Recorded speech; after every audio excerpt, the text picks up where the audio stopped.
morning and welcome to those here and those watching on Community 7 and those who will later watch this online. And welcome to the LIFTT's community celebration of the 35th anniversary of the Americans with Disabilities Act.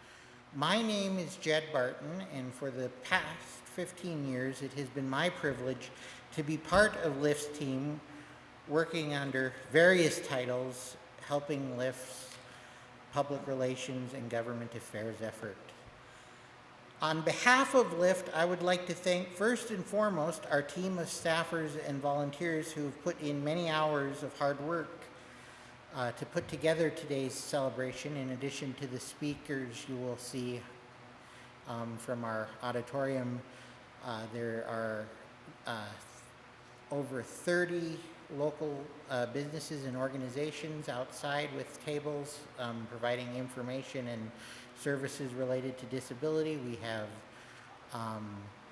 free snow cones. We'll have ice cream later in the day. We'll be selling lunch. So again, if you're watching this live, we're here till 3 p.m. today, so please come down, and thank you to Community 7 and to all of the speakers we'll feature throughout the day from various organizations, as well as to the organizations who are tabling in the outside part of the celebration. We couldn't have done any of this without all of you. So now I am going to introduce Alyssa Everett, our finance director. Alyssa is pinch hitting today for our executive director, Carlos Ramallo, who unfortunately could not be with us. Alyssa, thank you. Thank you, Jed. Good morning, everyone. Welcome to LIFTT's celebration of the 35th anniversary of the Americans with Disabilities Act, an occasion not only of reflection, but of gratitude and profound joy. Today we gather as friends, consumers, community partners, public servants, leaders, and visionaries, but most importantly, as equals. All of us are here because we believe in the same profound truth, that justice, equality, and opportunity should never be reserved for the few, but they are the rightful inheritance of all. Whether you are joining us as longtime supporters of LIFTT, or you're here for the first time, thank you. We're so glad you're here. Your presence honors the immense legacy of the ADA, an act that has changed lives, shifted culture, opened pathways, and reshaped the American imagination on what is possible when we choose inclusion over exclusion and empowerment over pity. 35 years ago, the ADA redefined what accessibility means in free society.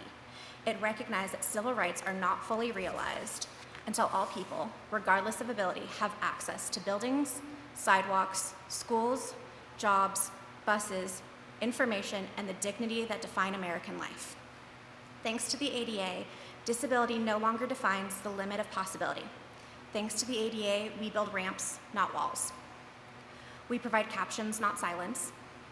We recognize capacity, not impossibility.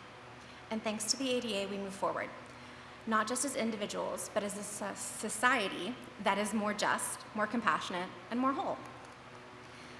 This event today was made possible through the tireless work of the LIFTT team, whose vision and dedication embody the very spirit of the ADA. I'd like to take a moment to especially acknowledge the leadership of Anya Pulis, LIFTT's beloved nutritional health coach. Anya deeply understands how the ADA doesn't just shape policy, it shapes lives. Her commitment to building an inclusive, healthy, and empowering community is what made today possible. To our staff, board members, partners, government colleagues, volunteers, and community friends, thank you. Today could not be made possible without you. You give meaning to the work. You remind us that change does not happen in policy alone, but in relationships, shared meals, conversations, and celebrations like this one.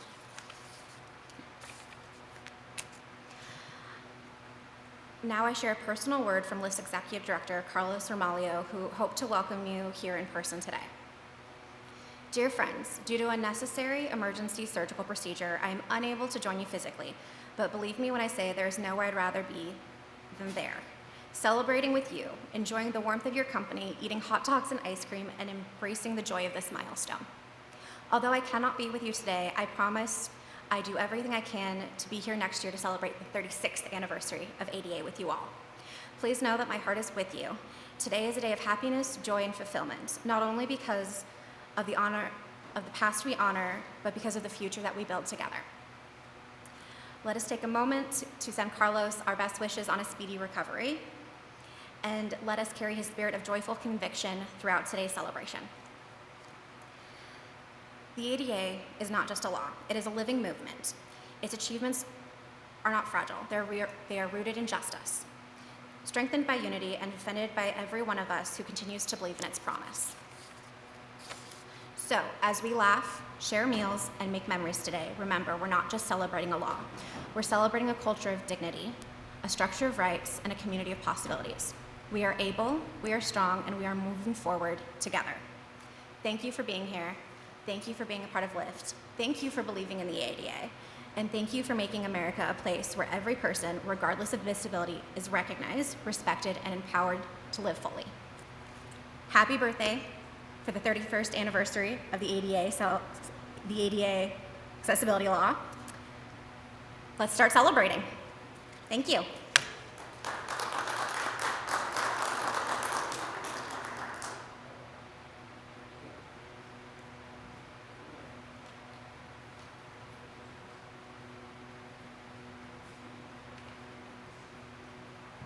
Thank you, Alyssa. And right now, I'm going to introduce Jen Hawkinson, LIFTT's regional manager out of our Glendive office. Jen has been with LIFTT again almost 5 years, and again, there's no one more dedicated to providing quality services to the people. And it's not just even people with disabilities, but all of the people of the eastern region of Montana. Jen?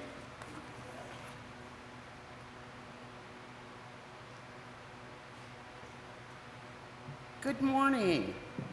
I am Jen Hawkinson. I'm the regional manager at LIFTT. The ADA means a lot to us. We provide services to people with disabilities of all ages. For the independent living side, we provide peer mentoring.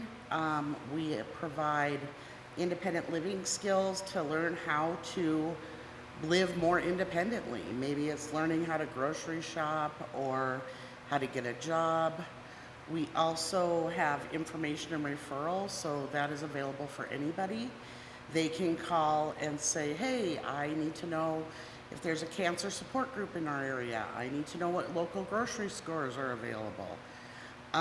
We assist with so many things. We help with ramps. We do not provide the funding, but we help the person through the process to apply for those ramps. We also help with paperwork like Social Security, Medicaid, SNAP, or food stamps. And we want to keep people as independent as possible. And we want them to learn these skills. So we're not doing for people, we're teaching them. We also have a personal care attendant program that you guys, I'm sure, will hear about later, and which is AKA the PCA program. We have a community health worker program, and what that is like a navigation to healthcare. So it would be like maybe being accompanied to doctor's appointments. Sometimes it's just a home visit. We have some people that aren't able to get out of their homes and have that social interaction, so we're able to provide that service. We also have our health and wellness classes and programs, so we cover the gambit. Our latest adventure is we're trying to get a transportation program started. We're super close to connect our smaller communities together to get to doctor's appointments, maybe having some social stuff going on. So that is our next endeavor that we've already started to dip our toes in. We're hoping early spring of 2026 that we'll be able to get that rolling. And that's the whole thing.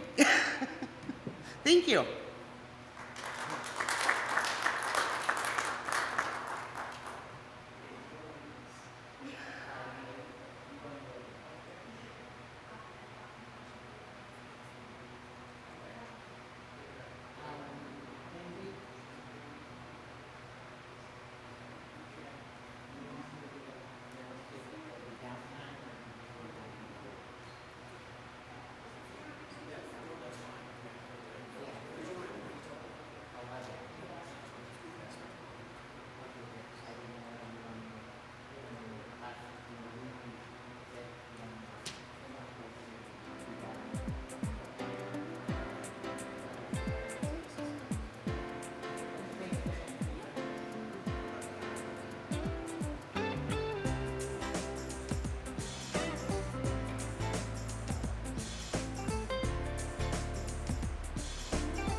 Paulo, Brazil.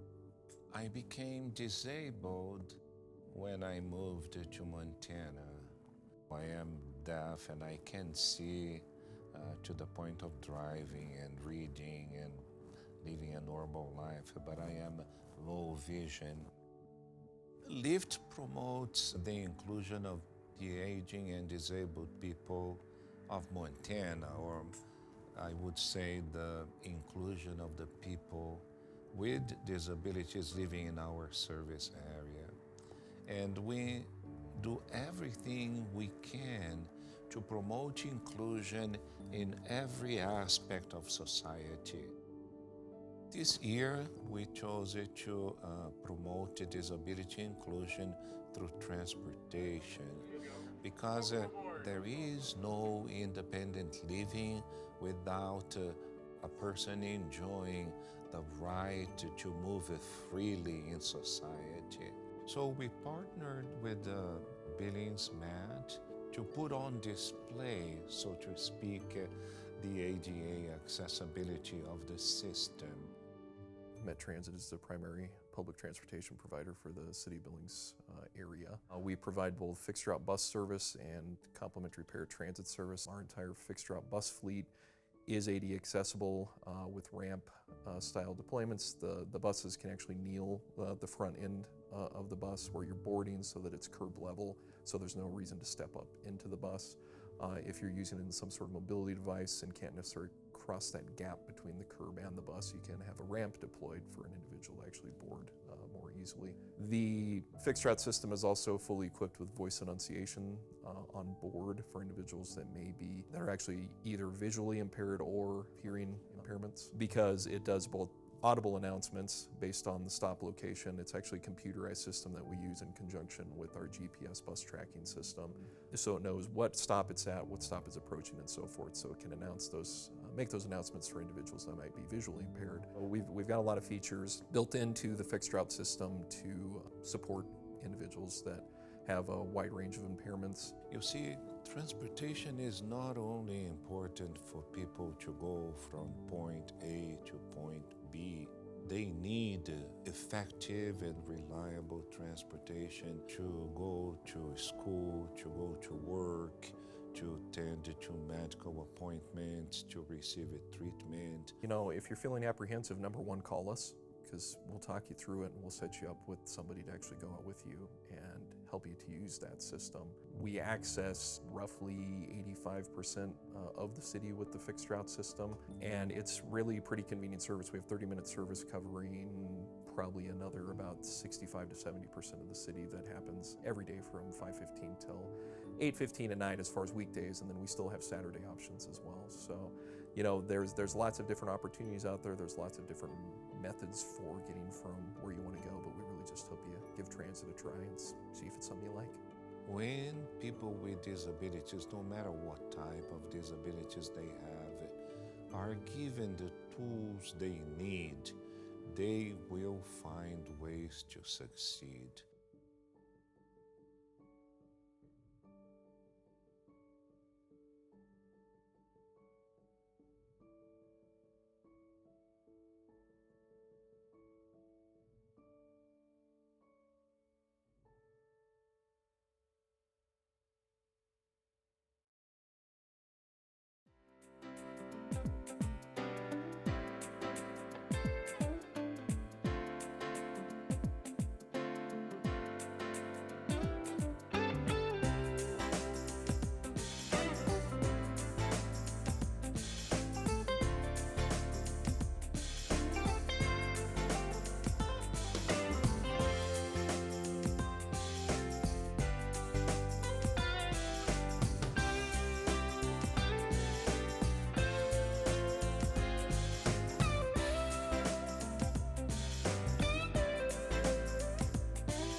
Disability is something that has a major impact on your life. Every disability is different. And it's never the same thing for two people. I am blind in my right eye totally and partially sighted in my left eye. I was 18 years old. We were traveling way too fast on a gravel road. Broke my neck, my back. My Asperger's syndrome and my cerebral palsy. I have anxiety and depression. People would have no idea just talking to me.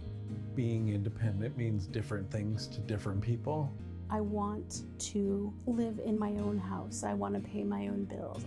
Live independently and not rely on other people. When someone is not able to live as independently as they can, it does have a detrimental effect on people's physical and mental well-being. It's no complicated thing. It's just that people with disabilities want to be included. Plenty of people get stuck in ruts when they feel like they can't overcome something in their life. That's where LIFTT comes in. Living independently for today and tomorrow. LIFTT. We help people of all ages and all types of disabilities find the resources or acquire the skills to live as independently as possible. We serve the southeastern 18 counties here at the Billings office. We have a variety of things that we offer. We can help with grant funding for adaptive equipment. Maybe a home modification so they're able to access their home. We help people to find that funding. Helping people apply for Social Security benefits. Medicaid, Medicare, housing. They have a peer support group. Peer support, I think, is key. Sharing life experiences is one of the most powerful things to help people who might be new to disability, who might be struggling with their disability. Youth transitions is kids that are transitioning out of high school. They need to learn those adulting skills. It might be rent an apartment, learn how to grocery shop, budgeting. Help someone advocate for themselves in a school or an employment setting. One of our biggest strengths is providing folks with information and referral. If we can't help you, we hope to know who can. A lot of times we'll have a potential consumer call in and they think that they just have one need, and it turns out that we end up finding 3 or 4 things we can actually do for them. You can just come in and say, hey, I feel like I have this going on. Can you help me? And we can, which is so cool to me. I love that. Most of us on staff at LIFTT have identified ourselves as having one or more disabilities. That is helpful in many cases. It's easier to empathize with someone when you yourself have struggled with a disability. This is what we specialize in. This is who we are, and this is what we do. And it costs nothing to go to LIFTT. It's a nonprofit organization and they're there to help. Somebody that was a consumer that was working with LIFTT was asked to do an art project. He visualized that the balloon helps to lift people up, and then it became the logo, and it's stuck. There's been success on all kinds of levels. It's really rewarding to have a consumer go, hey, I was able to do this by myself today. We want people to live their best life as independent as possible. Live as everyone else in society and live as a part of society, not apart from society. Everybody needs help. Sometimes you just need a little more help, and that's okay. That's absolutely okay. There's plenty of life to live still, and there's a way you can do it. Keep chipping away at it, little by little by little.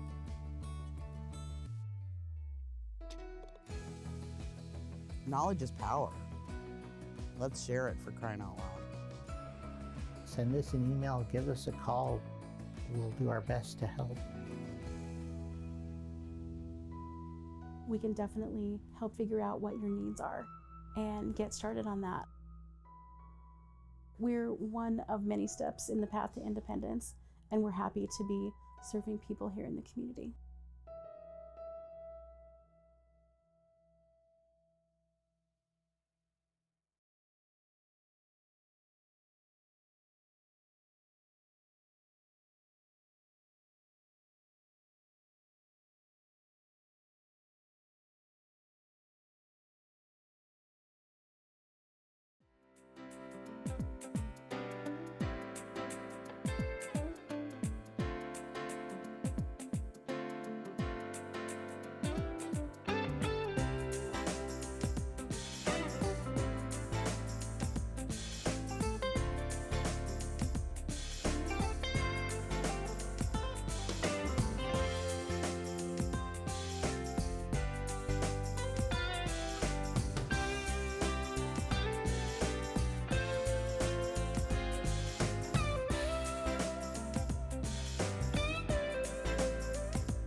ADA celebration. I'm Jed Barton with LIFTT, and our next speaker is Jeff Smith. He's a physical therapist and owner of Alpenglow Physical Therapy here in Billings. Alpenglow has been a great partner of LIFTT as we in the last year have launched a health and wellness program, including some physical fitness seminars and classes, and it's been wonderful to have Alpenglow's assistance in that, and it's wonderful having them here today. Jeff? Thank you. Thanks, guys. Let me move this a little bit. Is that okay? Cool. All right, hello. Thank you for the introduction. Like you said, my name is Jeff Smith. I'm the owner of Alpenglow Physical Therapy. We are a clinic, PT clinic, that started a few years back with a vision. It is a vision to change lives, a similar vision that was present when the ADA was put into effect, as well as when LIFTT was founded. So today, I want to talk with you about the value and importance of the American Disability Act and how physical therapy strives to advocate, elevate, and work with the ADA. As physical therapists, we work with a large demographic of individuals and are fortunate that we get to work with people at such pivotal times in their lives. Many people know someone who has been to physical therapy or may have been in physical therapy themselves. It can sometimes be thought that our job revolves around exercise, sets, reps, and cracking the whip. Our profession is truly about serving the community and working with people to achieve their own personal goals, developing strategies to get back to what they love, and helping individuals to live fulfilling lives. That's where our alignment with the ADA really starts. It starts with empowering people. As physical therapists, we empower through movement. But movement is not just about muscles and joints, like I said earlier. Movement is freedom. Movement is identity. Movement is being able to pick up your child, take a bus to work, or walk across the stage to receive your diploma. Physical therapists utilize the ADA to empower patients, show people that a path to their goals can be achieved and that each person has a voice. We believe that every day is a gift and that each day should be embraced. Opportunities for everyone, and as a profession paired with the capacity the ADA offers, opportunity continues to be available for everyone. Whether it's writing documentation for workplace accommodations, recommending adaptive equipment, or training someone to safely navigate public spaces, we use the ADA to remove barriers. When a patient wants to return to work, join an adaptive sport, or ride the bus independently, we rely on the ADA to ensure that they have the support and legal protections to make it happen. Through physical therapy, the ADA comes to life, not just as policy, but as progress. Physical therapists play a vital role in transforming the promise of the ADA into real-world application. PTs conduct detailed evaluations to understand how a disability affects someone's daily life. These assessments are used to justify reasonable accommodations at work, in school, provide documentation that supports ADA requests for housing, education, or public program access. We train individuals to safely and effectively use wheelchairs, walkers, canes, and prosthetics, public transportation, or community mobility tools such as ramps, elevators, and paratransit access. We also practice real-world navigation, including curbs, uneven surfaces, and transfers to from vehicles or toilets, turning ADA access points into functional skills. PTs play a major role in helping patients return to work under ADA protections.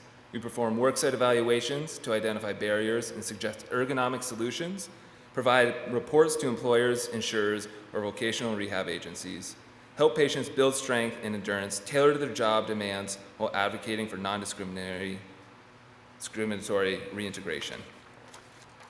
Physical therapists teach patients about their ADA rights. Many people don't know they're entitled to certain accommodations. We help patients self-advocate with confidence.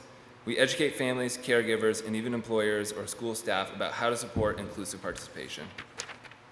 We are here to celebrate the ADA. It remains important that as a collective we continue to advocate and work together as we are today to raise awareness and focus on the value we can offer as a community.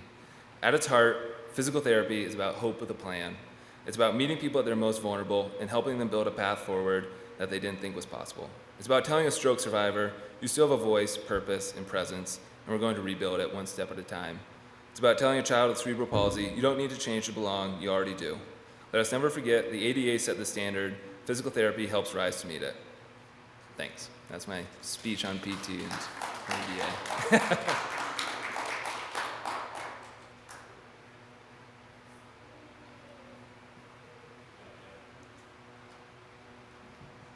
Thank you, Jeff, for those words and for all you guys do for the community. Again, we'll be back.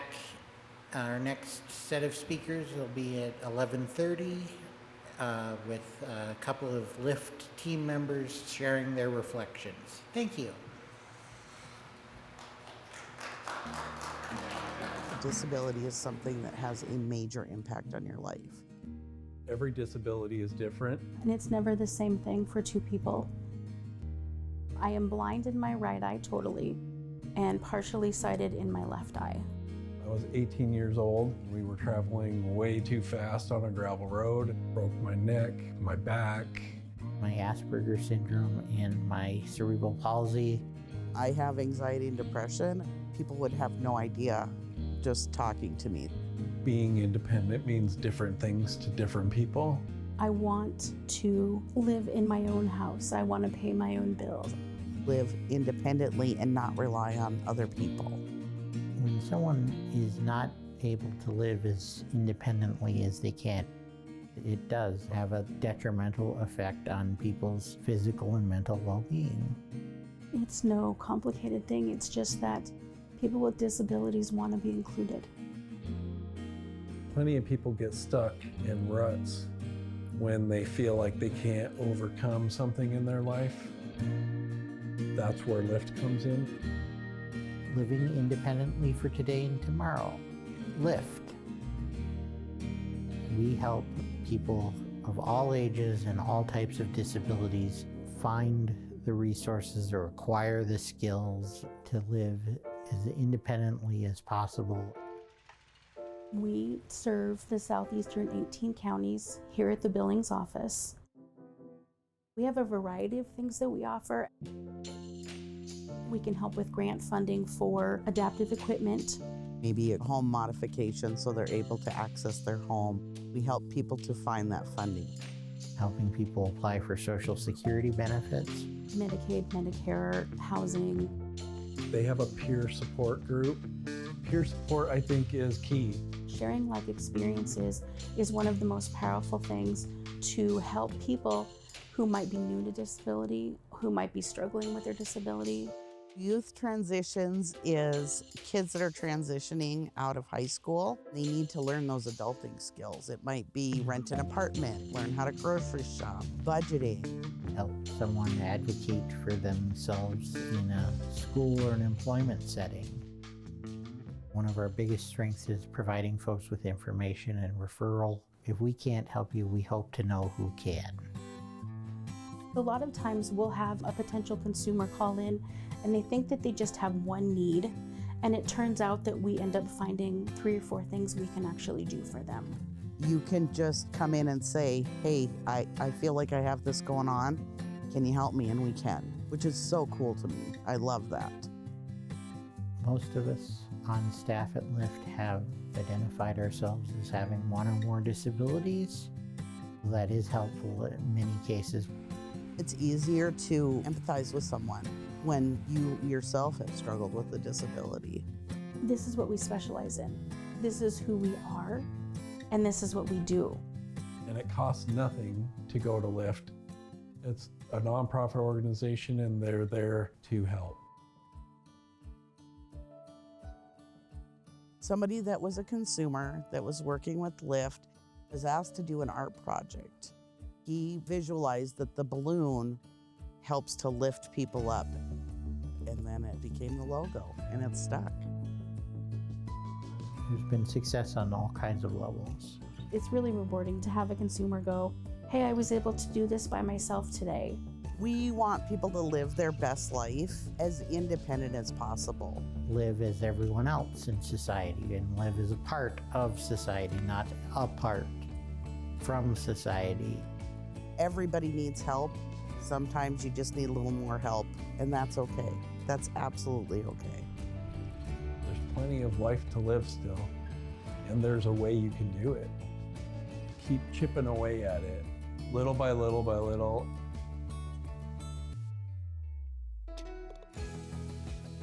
Knowledge is power. Let's share it, for crying out loud. Send us an email, give us a call. We'll do our best to help. we can definitely help figure out what your needs are and get started on that. We're one of many steps in the path to independence, and we're happy to be serving people here in the community.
Welcome back to LIFTT and the celebration of the 35th anniversary of the Americans with Disabilities Act.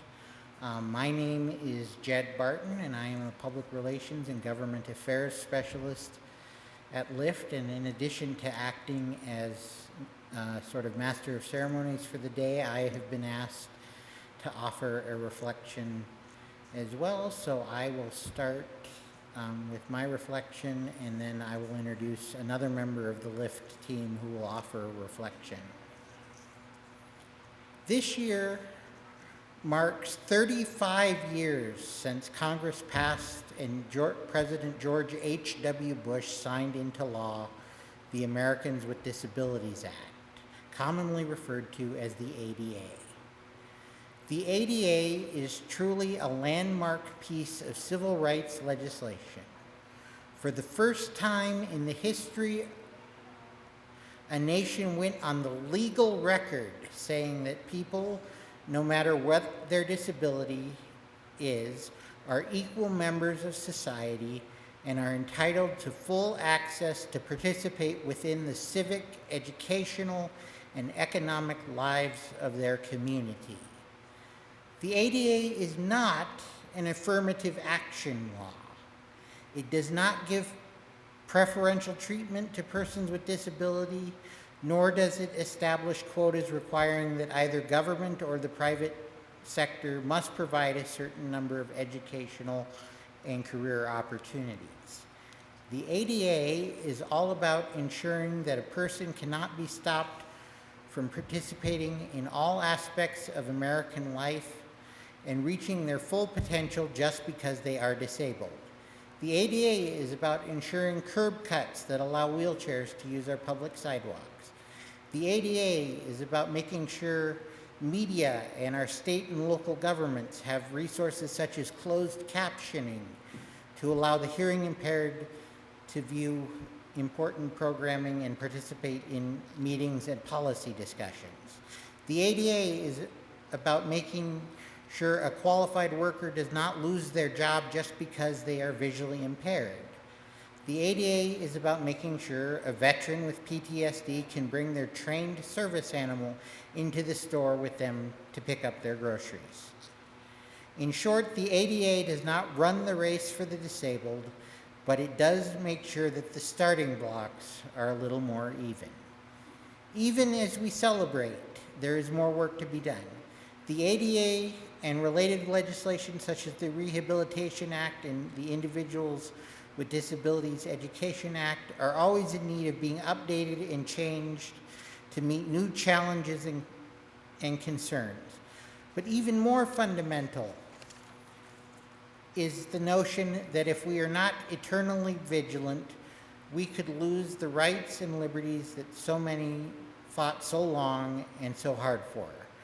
Budget cuts, executive orders, judicial cases, departmental reorganizations, and federal rulemaking have all in recent months sort of come together to issue challenges to the way the ADA, the way we understand the ADA and the way it works, and we must be vigilant to face those challenges from our government to preserve the rights and freedoms that we have. If you don't think this fight concerns you, know this: disability knows no boundary of age, race, religion, gender identity, sexual orientation, political affiliation, or economic class.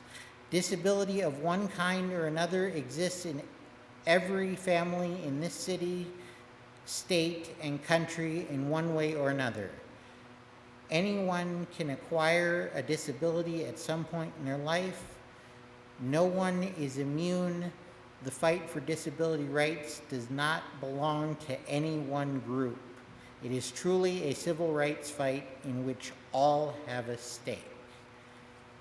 Thank you. I would like to now I'd like to introduce LIFTT, a longtime member of LIFTT's peer mentoring program, Darren Abel. Darren has been largely responsible for a lot of youth activities here at LIFTT. He just this week spent a week at the Montana Youth Leadership Forum as a member of the staff, helping to introduce the next generation into the disability rights and independent living movement and learn how to advocate for themselves. Darren Abel, thank you.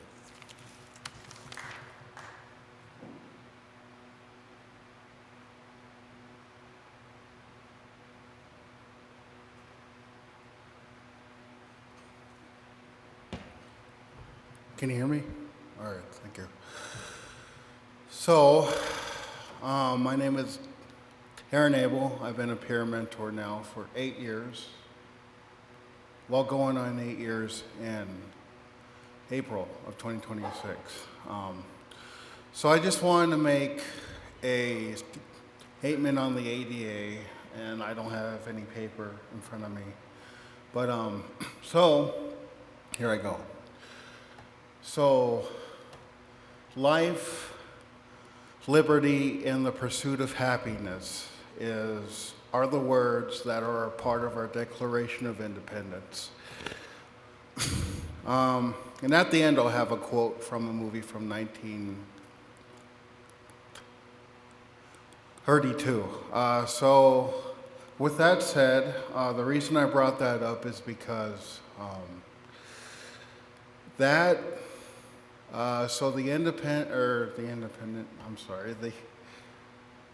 Declaration of Independence was signed without the people with disabilities in mind.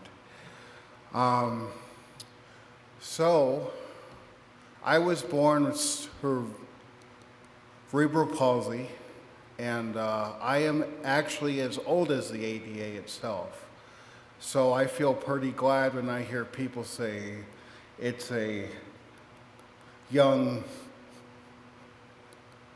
movement. The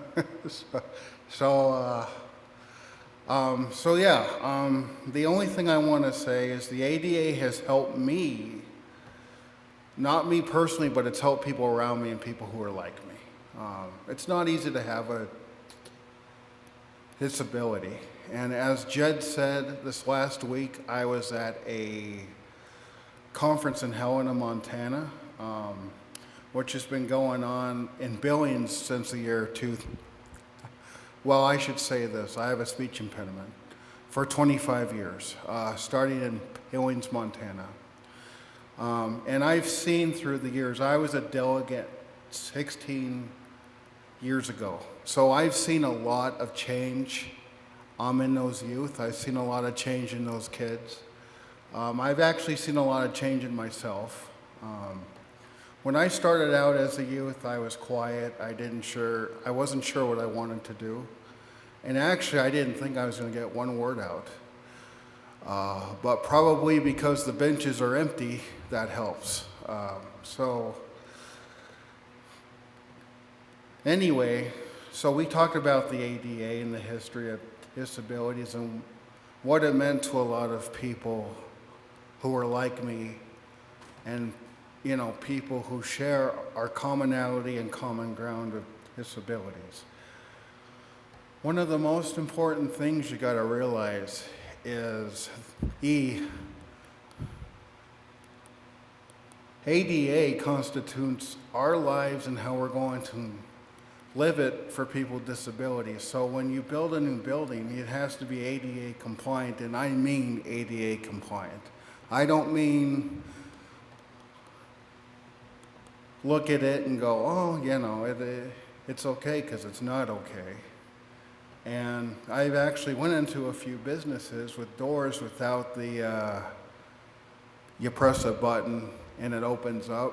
I've actually talked to businesses about that, and they just kind of brush it off. But I'm going to keep poking at you. I don't care. Because the ADA was signed for a reason, for our accommodations, and it's not just something on a piece of paper. It's something that was signed into law. I mean,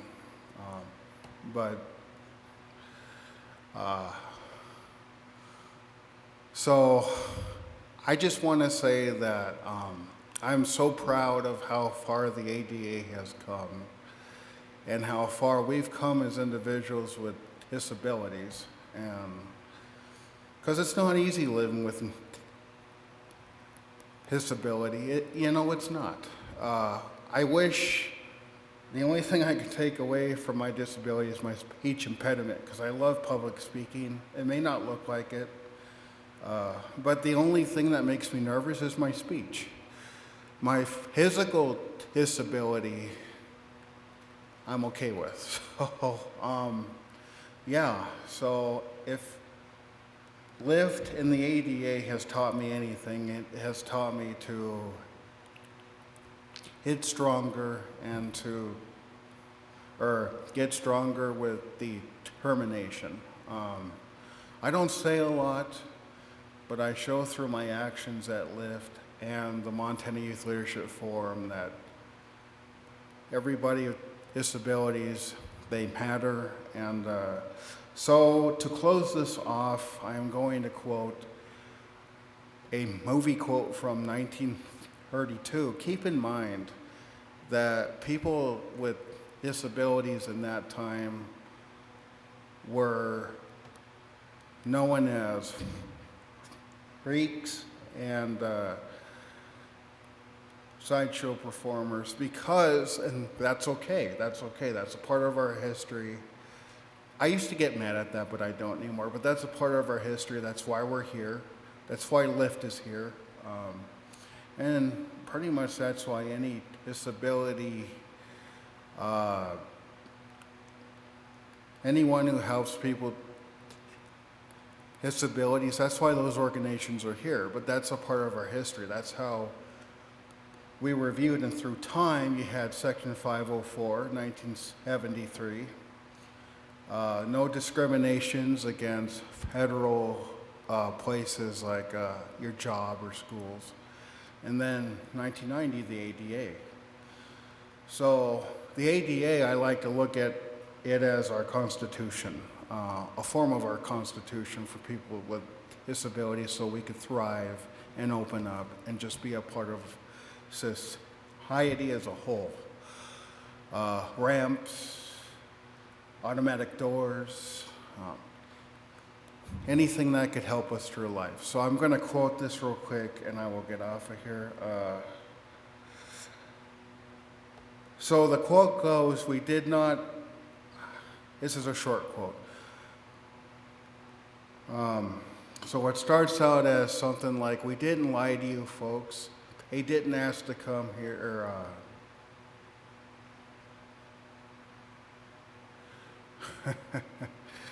okay, it says something like, oh, they didn't ask to come into the world this way, but into the world they came. So with that quote, I'm going to say, we're here. Well, we're here, how are you going to help us? Yeah, I mean, a lot of us didn't ask to be born this way, but we are. So, you know, so yeah. So that quote has kind of stuck with me for a long time. I actually own the movie. I love old movies, but that quote has stuck with me for a long time, and I use it wherever I can possibly go, wherever I can use it. It helps me. So, yeah, we may be people with disabilities, but in the end, we're just people. And sometimes we're not perfect, but we have those accommodations and those, you know, things like Section 504 and the ADA to help us. So yeah, thank you for your time and enjoy your time here at our ADA celebration. Thank you very much.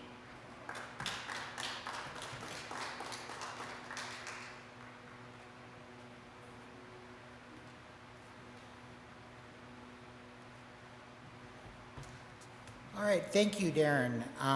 So for those of you watching on C7 or streaming online, we'll be taking a bit of a break right now. Our next speakers will be at 12:30 p.m. When we'll hear from the folks at Dog Tag Buddies who do wonderful work helping veterans and others train service animals, and from Disability Rights Montana, our protection and advocacy organization for the state of Montana. In the interim, C7 will run some background and stuff, and including at 12 o'clock, a replay of a recent episode of our program, Living Well in Montana, that features our friend and colleague, Jeremy from, and I can't remember his last name, from the National Aging and Disability Transit Center, and that program will tell you more about our upcoming rural ADA accessible transportation plan. So we'll be back here at 12:30. If you're feeling like being out and about today, there's stuff going on here at LIFTT until 3 o'clock. Thank you.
disability is something that has a major impact on your life. Every disability is different. And it's never the same thing for two people. I am blind in my right eye totally and partially sighted in my left eye. I was 18 years old, traveling way too fast on a gravel road, and broke my neck, my back. My Asperger's syndrome and my cerebral palsy.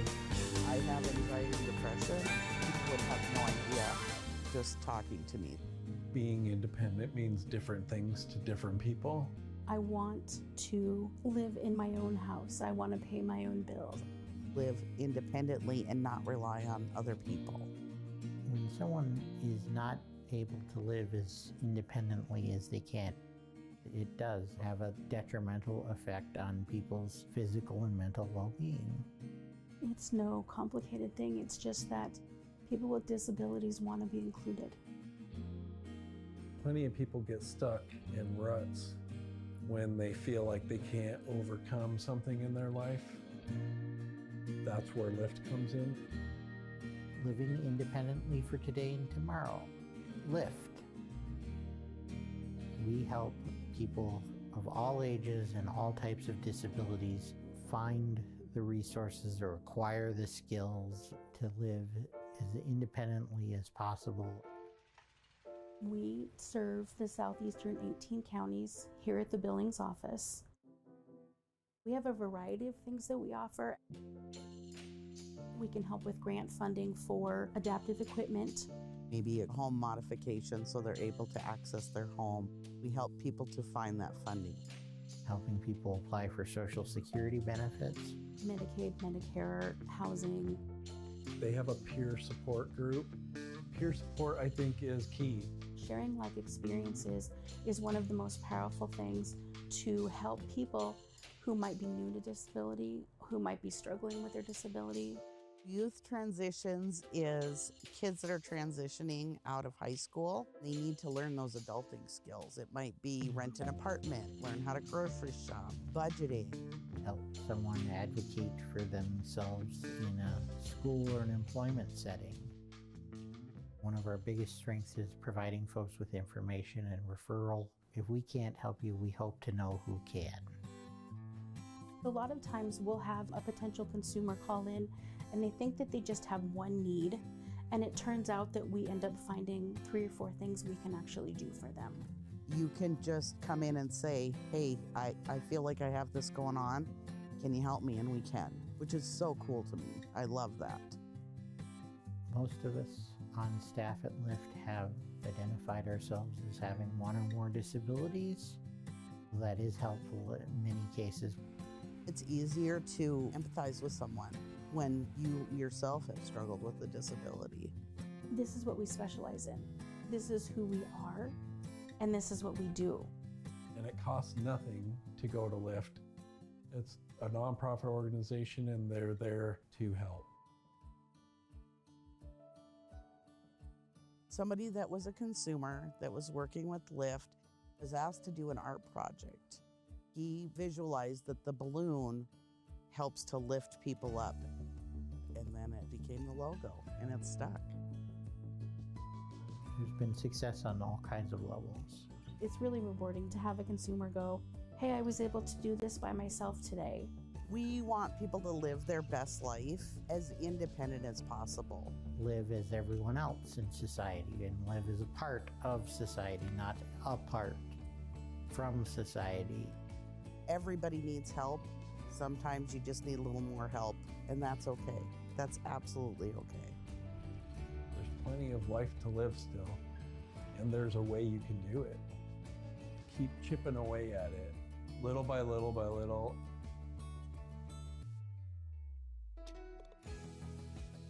Knowledge is power. Let's share it, for crying out loud.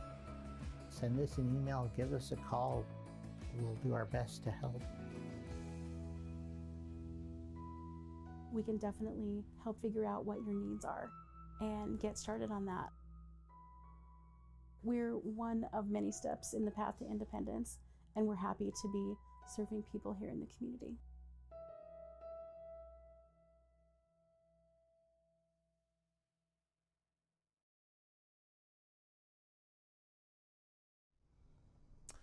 Hello, everybody. Welcome to Living Well in Montana, a informative show brought to you by LIFTT. LIFTT stands for Living Independently for Today and Tomorrow. We are a non-profit headquartered in Billings, but with another office in Glendive in Dawson County, and we serve 18 counties in south central and eastern Montana. Today the viewer is in for a big treat. Our show entitled Beyond the Pavement, the Human Side of Transit Planning. We have a very special guest. His name is Jeremy Johnson Miller. He is the NADTC Communication Manager, and he is also LIFTT's point of contact with the organization he represents called NADTC. NADTC stands for National Aging and Disability Transportation Center. As you know, in September 2024, LIFTT received a capital grant to purchase two accessible vehicles to provide the transportation services to the aging and disabled population of our service area. We didn't receive the vehicles yet, but they have been ordered. The Montana Department of Transportation promised to deliver them by the end of 2025. However, between having the vehicles and providing the services, there is a lot of challenges, I would say. And those challenges can be summarized in a little word called planning. We had to plan details of the program, how we were going to provide services, to whom, what security measures, what routes we would have, what schedule, how would people schedule the trips, who would pay for the fuel of the vans and things like that. And planning was made possible thanks to another grant that LIFTT received. We call it the Transportation Planning Grant from the NADTC. We also have with us LIFTT's Transportation Coordinator, Tina Carter, and she will be part of this conversation. Jeremy, we are so happy you're here. Thank you very much for coming. Yes, of course. Would you please introduce yourself to our viewers? Tell us who you are, what you do, and whatever you need to let us know about the NADTC. So thank you.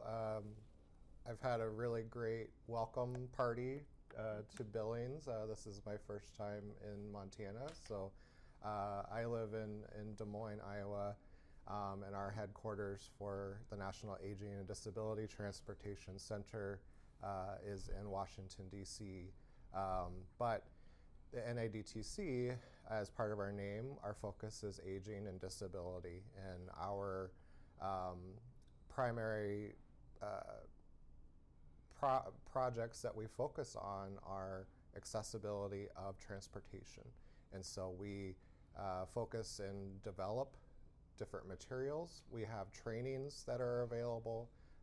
We work across the entire country, so we're a national program.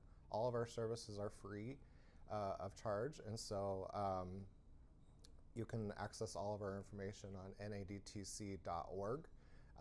And so my primary role is communications manager, and I manage our newsletter that goes out every month, as well as we put out reports and we put out different materials for people to use. And so, but the reason why I'm here today is for we've been working with LIFTT for not yet a year, but they applied, and we chose them because we saw some good potential here, especially in the rural areas of Montana, to reach a lot of people. And so we took a chance on LIFTT, and they've really excelled beyond our thoughts that we initially had. And we initially set some targets, and they were really low to begin with, and we had to really adjust those numbers early on because we were getting a lot of really good responses with surveys and good responses on social media for the need of transportation in rural Montana. So we've been really happy with how everything has gone with the grant, and happy to be here. I'll be here for a couple days and working with the staff and helping out with whatever I can. Thank you, Jeremy. When we applied for the grant with an AGTC for the planning, we knew how complex the project was. And I confess that we were scared because we didn't have technical assistance except the communication with the Montana Department of Transportation, but the NAGTC information and how the grantees share their projects with each other helped us overcome many hurdles, many barriers, and we now feel safe that the policies and procedures are almost completed and in place, and we'll feel confident, although I know there will be several other hurdles and barriers that we will have to overcome. But for that, we have Tina Carter, our transportation coordinator. She has been working with LIFTT for a few months now, and I wouldn't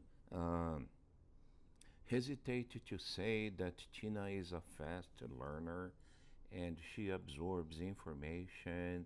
She's attending conferences, workshops, and she is already speaking the language of transportation, because this is one of my conclusions after working on this project for a year. It's like learning a new language. There are terms and expressions, concepts, ideas that people use on a conversation about transportation, and they know the meaning behind it. But for a layperson like me, I had to learn everything. It's easier for Tina, and Tina will also help us keep the conversation going in today's show. Tina? I just want to say that I am really excited for this program. When I first started, what we had to do was get surveys from people in our 18 counties. So we did extensive outreach. We went to each of these counties.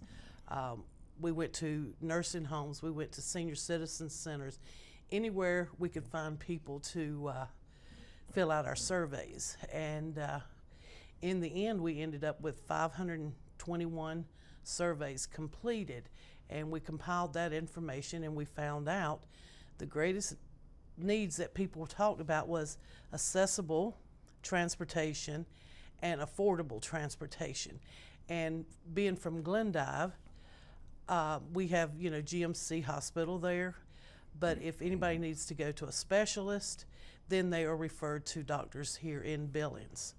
And there are people in Glendive, Baker, Ekalaka, anywhere in eastern Montana that does not have the ability to get to Billings. And that is really sad that people can't get care because they can't get to their doctors. So with this grant and the 2 vehicles that are being made, we are going to be able to go into these communities and see to it that these people get to their appointments. So it's really exciting. There's a lot of people excited about it. It just can't get here soon enough, but time goes so fast. It'll be here before we know it. We still have a lot of work to do, in the planning. So I have been talking to some of the other managers of the transits in the counties, to find out if they have certain days that they go to Billings, what software do they use, how do they schedule. So I've been trying to find that stuff out. There's no need for me to start off if there's something really good out there that we could use.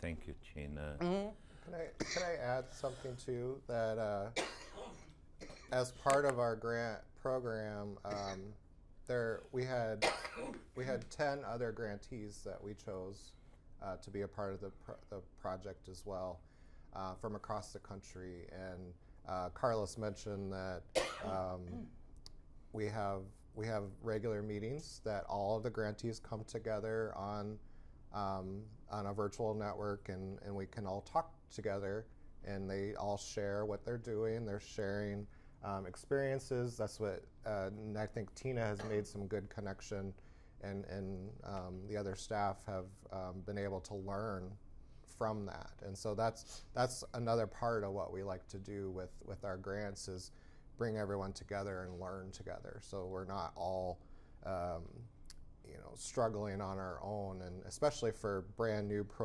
transportation programs like LIFTT, where just understanding what other people are doing is really important, in that you're not just trying to figure it out on your own, and that we're a bigger network together.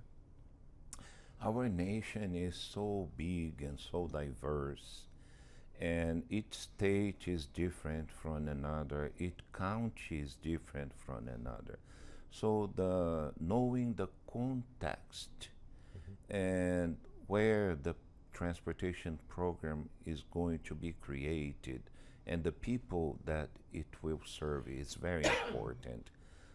We can't implant in Montana, in rural Montana, a transportation service similar to the one implanted in rural California or rural Iowa or something like that, because the context is different.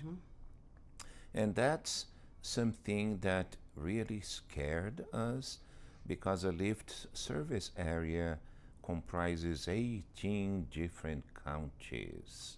And the distance between point A to point B in our service area is 400 kilometers or miles. I think it's miles. And it takes 5 hours to go from point A to point B. And that per se is an expression of how difficult it is to provide people with transportation. Not only difficult, but costly. So I would like to ask you, Jeremy, what is the most common challenge that your grantees deal with and overcome? I would say conveying the message of what is available, and how to get access to the service.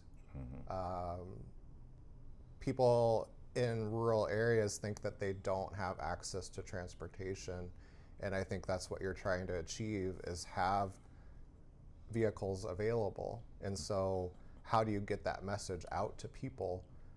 Sometimes it's through mailings or through brochures that Tina and her team are trying to do and get out there and tell people, but sometimes it's through social media, because someone in their rural home that maybe not have a close enough neighbor to have that contact with somebody, they're seeing it on their laptop or their phone that this might be available. And so systems like yourself have to rely on social media or newspaper or something like that to get the word out, and I think that's really valuable, that I know that you're working with Lee Enterprises and the Gazette to get that word out, to reach all of those areas, to let people know. And I think that's what people struggle with, is what is available and how do I get access to that service. Where C7 TV is one of our strategic partners. So the show we are recording today is one of the ways we communicate with people because, as you said, we serve the aging and the disabled population from 0 to 100 years old. And there are different people and they consume information in different ways. And we are always mindful of paying attention to them. But LIFTT's biggest challenge starting the grant was to create a vision and a mission statement, because we had to stop and look at LIFTT, look at ourselves and the people we exist to serve, and ask ourselves, what are we here to do? How the transportation services will complement what we already serve the people. What are the people's needs? And like Tina said, their need number one was reliable and accessible transportation that would take them to medical appointments. That was their priority. The second priority we identified was shopping. You know, the other day, Tina and her co-workers were telling me that in rural Montana, they don't have grocery stores like Walmart or Sam's Club or Costco, much less shopping malls. So it is in LIFTT's, let's say, plans to have number one, trips to attend health care appointments. Number two, trips to shopping trips.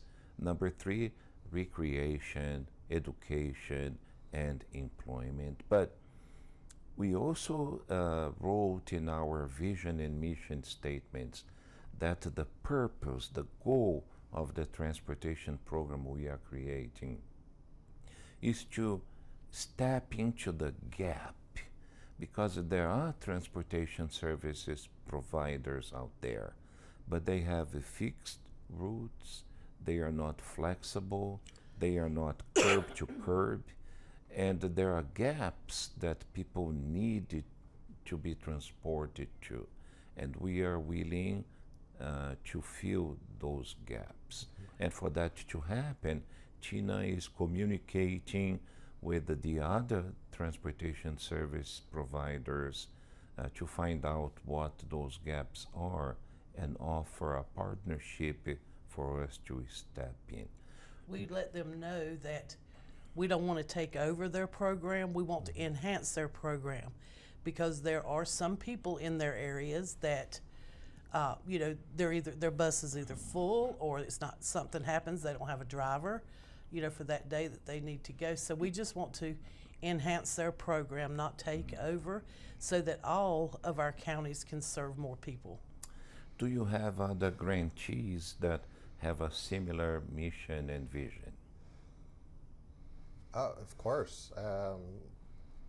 They're all exploring new services, and that was what our goal for these grants were, to help people get something off the ground. And so a part of every grant is we wanted everyone to do surveys. We wanted everyone to convene a table of people to talk about the needs and the gaps in their area, because the last thing you want to do is recreate something that already exists. Exactly. Because if you start up and then discover that someone's already doing it, then what's the point? So being able to provide, maybe it is providing a grocery service, you know, once or twice a week. Maybe that is the gap. Yeah, because over in Glendive, you know, we don't have fast food, so we get excited when we come to Billings, we can't even decide where to Sure. to eat. You know, there's a Subway, and then there's, you know, just regular restaurants, but there's 2 grocery stores. But as far as shopping and for clothing, you know, even underwear, there's nowhere in Glendive or even, you know, close to get that. So our nearest place to shop would be Miles City, which is 75 miles. And if you don't have a vehicle, then you're just, you know, Right. and even if you have a vehicle and you're older, you may not want to drive, you know, feel comfortable driving that distance. So Yeah, and I think that's a good point. That you know, traditional transportation, like in bigger cities, they can take you to a lot of different places, but bigger cities have all the amenities. But when you're talking about rural Montana, you may not even have a dollar store, or you may not Right. even have. You may have a gas station, but they only have junk food, or they may not even have basic amenities like you were talking. So, that's what transportation should be about, is accessing that, and through planning and discovering what people need and asking the people. That's what's really important. Where, you know, here in Billings, they have this fixed route system that can access a lot of services. But what about the people that live outside a mile of the fixed route? How do they get to where they need to go? Yeah, there are lots of problems, but through the planning that an ADTC made possible, we learned that there are many solutions.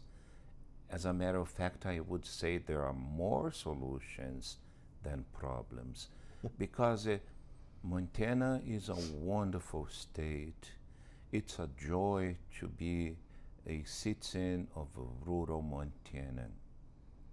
And it's always a learning experience to be part of a non-profit organization like LIFTT that provides human services to a wonderful population, and work with them to seek those unusual and outside the box solutions. We are grateful for the grant we received from the NADTC. We are grateful for the friends we made, not only the other grantees, but the team of NADTC, and the selfless way you shared information with us.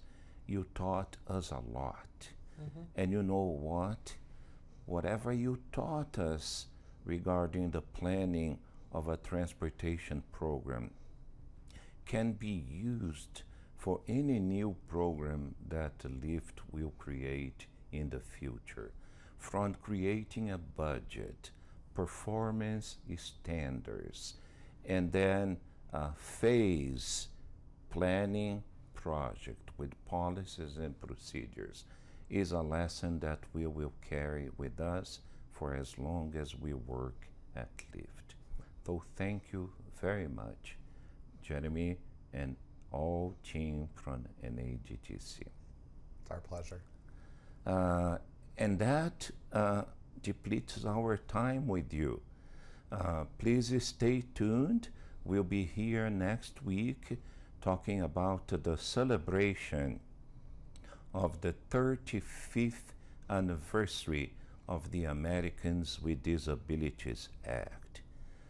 Believe it or not, it's wonderful to be an American citizen with a disability, because life does not end when you find out you are growing old and you will have 1 or 2 or more disabilities, because of the Americans with Disabilities Act. We will see you soon. Meanwhile, continue to living well in Montana. Thank you.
ADA celebration at LIFTT, 35th anniversary.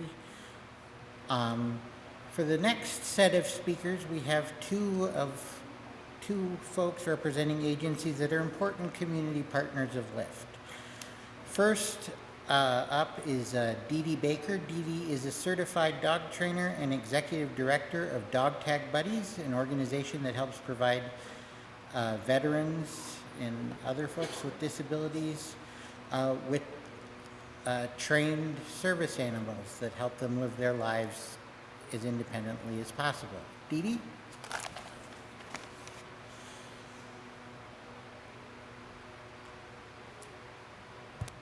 So thank you. Actually, what we do is we pair veterans with untrained dogs, and then we take the veteran and the dog through a 2-year therapeutic program where we're teaching the veteran how to train the dog to be a service dog to meet their needs. We got into that as a way to, I built Dog Tag Buddies from the ground up. It was an opportunity to honor my husband's service, who was in Iraq in 2004 and 2005. When he came back, we didn't know what PTSD and a traumatic brain injury would look like, and we quickly learned that one of the most profound things that were impacting him on a day-to-day basis were our dogs. And while none of them were trained service dogs, the impact that an animal has on an individual is pretty important. The program started in 2015, so we're 10 years into this.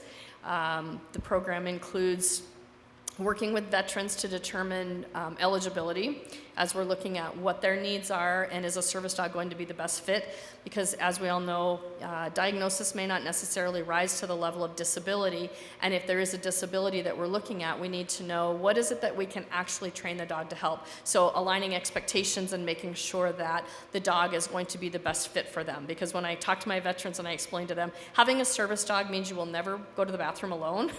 And it's like having a toddler by your side because you always have to be prepared. So there's a lot that goes into it, and making sure that not only are we choosing the right veterans, that we're also choosing the right dogs.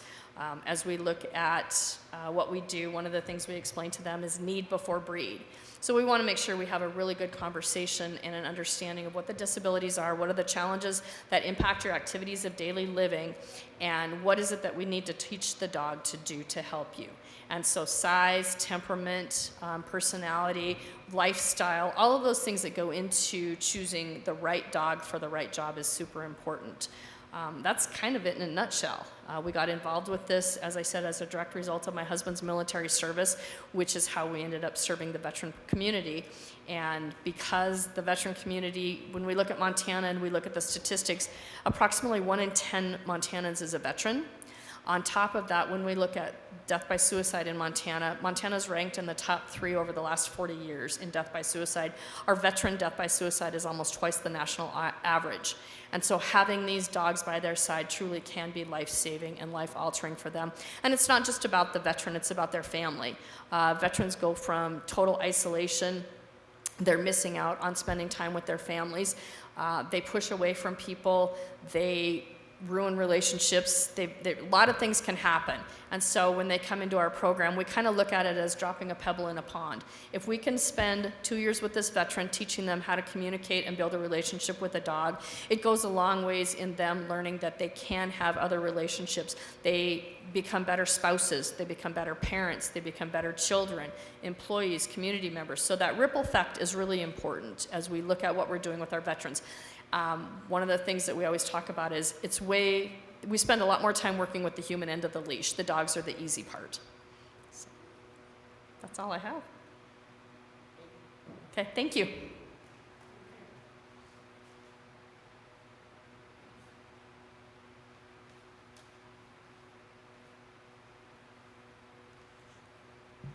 Thank you, Dee Dee. Our next speaker is David Carlson. He's the Executive Director of Disability Rights Montana. Disability Rights Montana is the protection and advocacy organization for Montana, providing needed oversight and guidance and even participating in legislation and litigation to help protect the human and civil rights of Montanans with disabilities. David?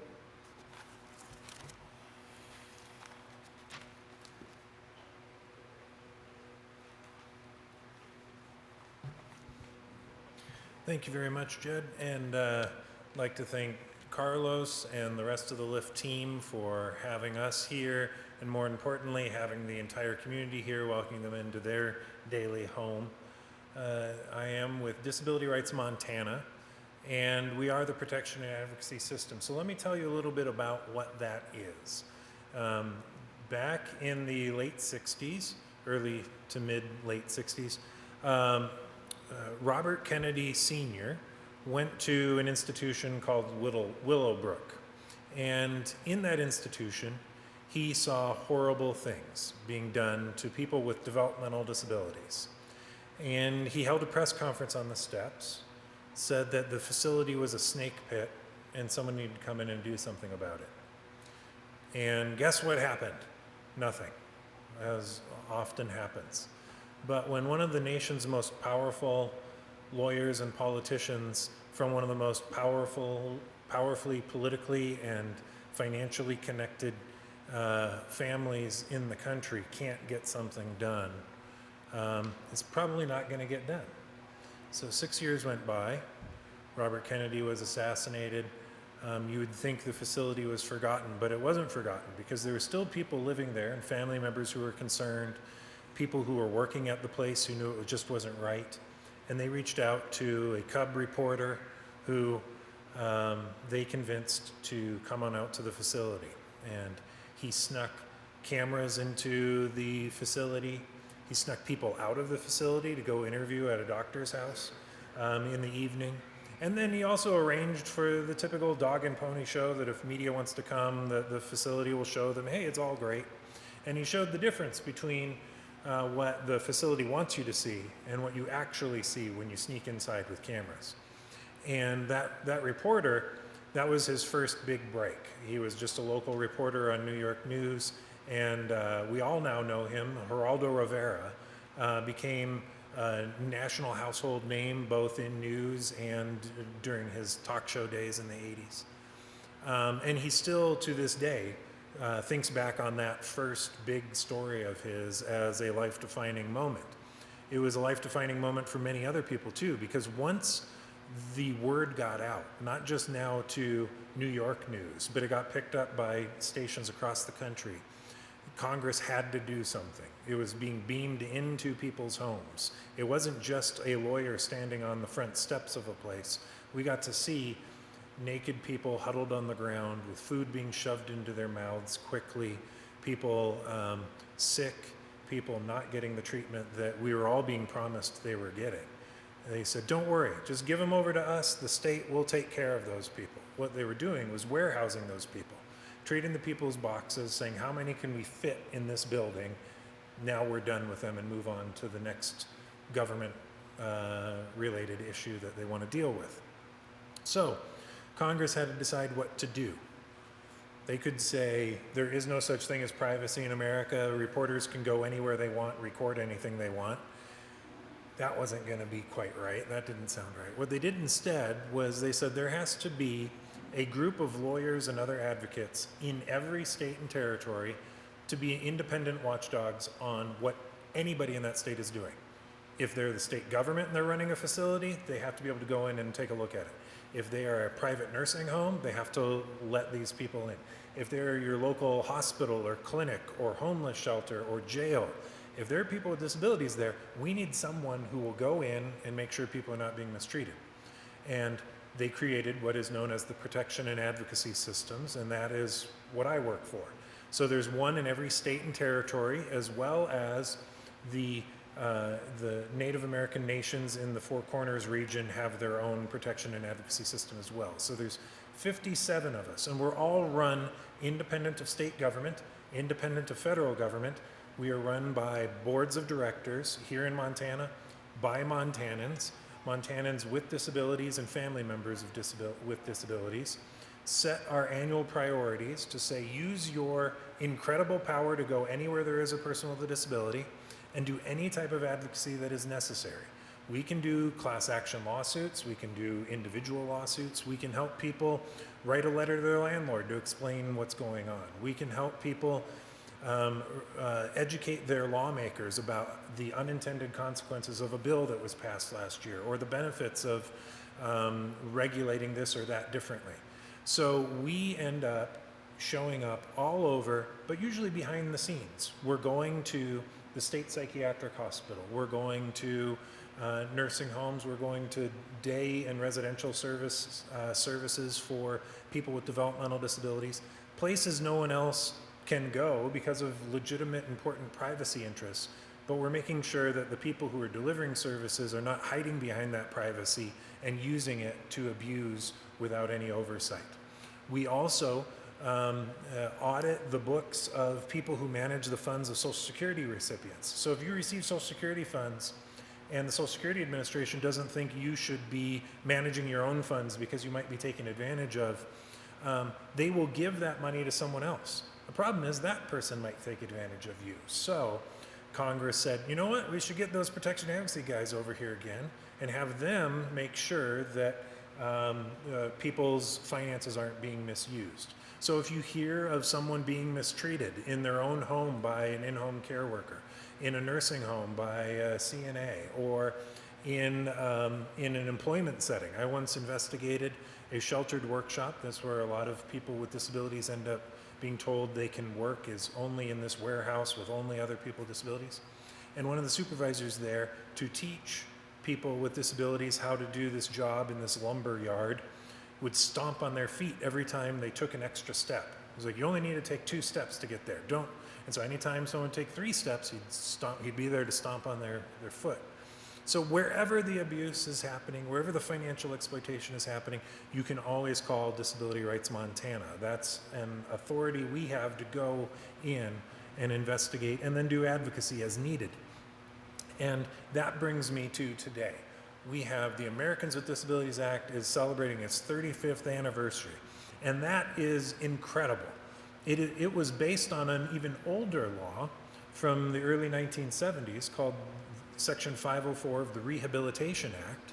And it took, at that time, the Rehabilitation Act said the federal government and the entities the federal government funds can't discriminate against people with disabilities. The Americans with Disabilities Act made that much broader and said private employers can't discriminate, the state government and city governments can't discriminate against people with disabilities. And you can't discriminate against people with disabilities if you're generally open to the public, if you are an Applebee's or a Chipotle restaurant, or if you are a local swimming pool that is open to the public. You may not be a public entity, you're not owned by the local city, but if you're open to the public for business, it's called a place of public accommodation, you can't discriminate against people with disabilities. And so then we saw the world open up much more broadly. Those laws, though, didn't just happen because some legislator thought it'd be a good idea and let's do something nice for people with disabilities for a change. Much like when the protection and advocacy systems were started, Congress had to have their arm twisted to get it done. They had powerful people telling them this is an important thing to do. They still didn't do it. It was when their voters saw, oh man, there's some pretty bad stuff going on in our own name as the state government, as the federal government. We don't want that. Stop it. So much the same thing, 504 was passed because people with disabilities shut down New York City by rolling their wheelchairs out in the middle of the street and said, we're not moving until you make this place more accessible. The ADA was passed because people with disabilities across the disability spectrum, we are a very broad community. People who are neurodiverse or have heart conditions like myself, all the way to people who use wheelchairs to get around the community, people who have intellectual disabilities, people with mental illness, people with sensory disabilities. We can sometimes just sort of hang out in our own little camps. Maybe we don't even identify with disability at all because of stigma or what's the value in it. But when we start to identify with our own individual disabilities, and then we start to identify with our community, and that's the great thing LIFTT has done here today, is to show us the huge, strong community we have. If you step outside, you see the tents are full of people talking, exchanging information from their own individual perspectives, but it all builds to a larger community. And that's what got the Americans with Disabilities Law passed. It's also what is defending it right now.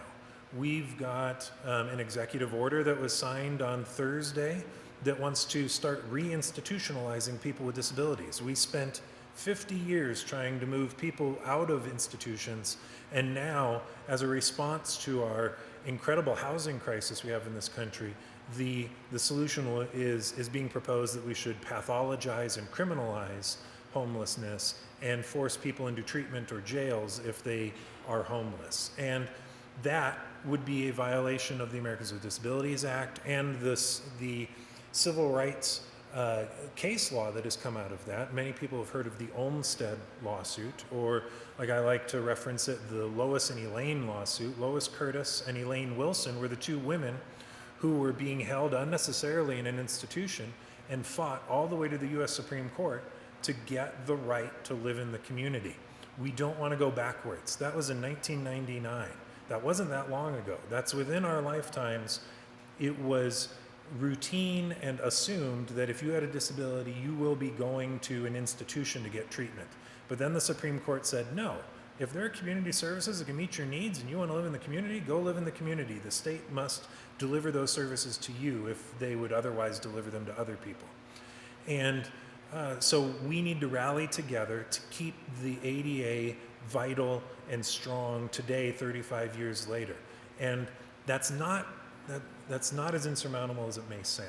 Earlier this spring and this winter, the Montana Attorney General sought to find Section 504 of the Rehabilitation Act unconstitutional and unenforceable. He filed a federal lawsuit to try to do that.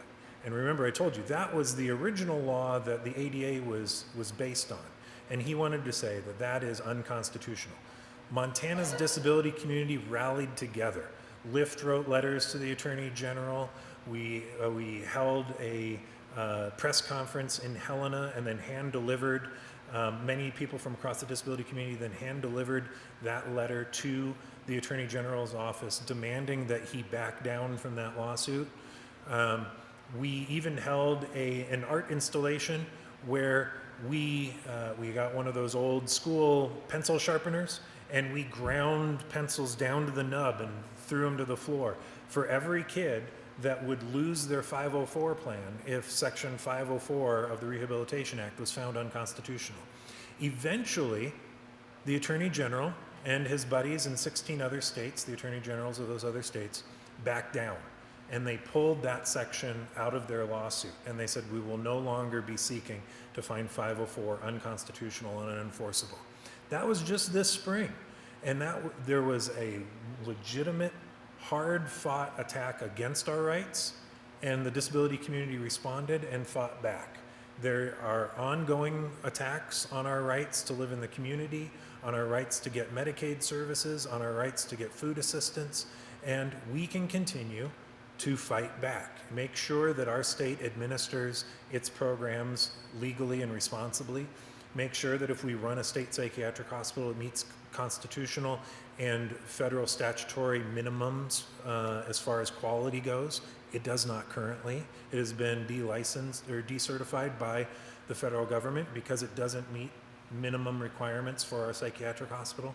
These are things that we, Montanans, can fight for here in Montana. Not everything is a big Washington, D.C. thing or a global warming, what can you possibly do thing. They are make our local politicians listen to us because we are the experts in our lives. So like LIFTT, we think we derive our power from the disability community and we want to help make it strong and nourish it. So if you are interested in connecting with the advocacy side, the lawyers for the disability community, and being a part of that drive, connect with LIFTT, connect with us at Disability Rights Montana, and we can partner to make sure that not only do our old laws continue to be effective, but we can be focused on what's the next law we need to build, what's the next issue we need to tackle, and that we're the experts on because we live the lives that could be improved by changing policy. So please join LIFTT and Disability Rights Montana as we build towards the tomorrow part, the second T in LIFTT's name. So thank you.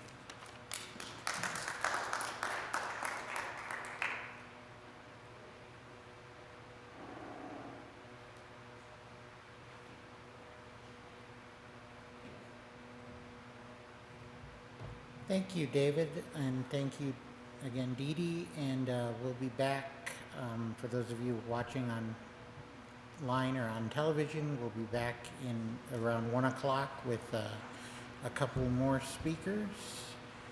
And thank you.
community partners to speak here in this segment of the ADA celebration.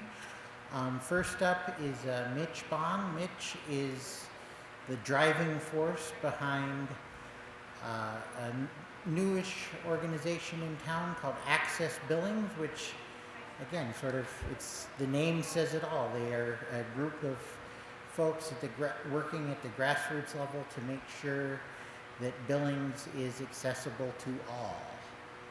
So I will let Mitch take it from there.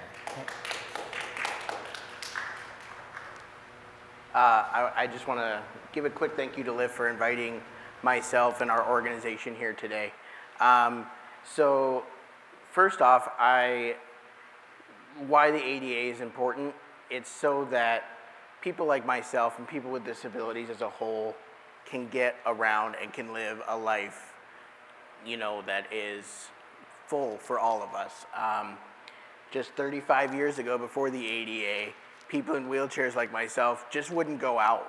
And so that is something that has definitely gotten better in the last 35 years, obviously with the ADA.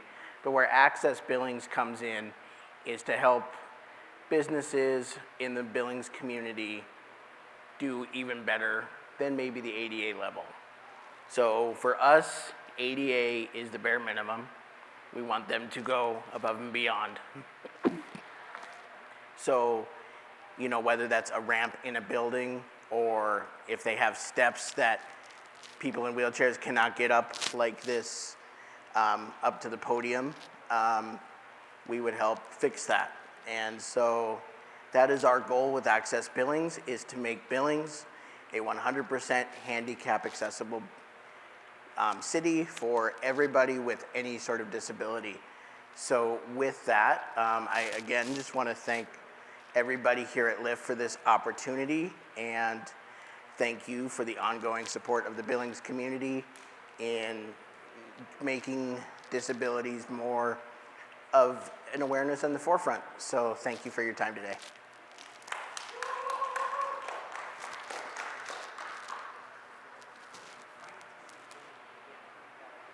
Thanks.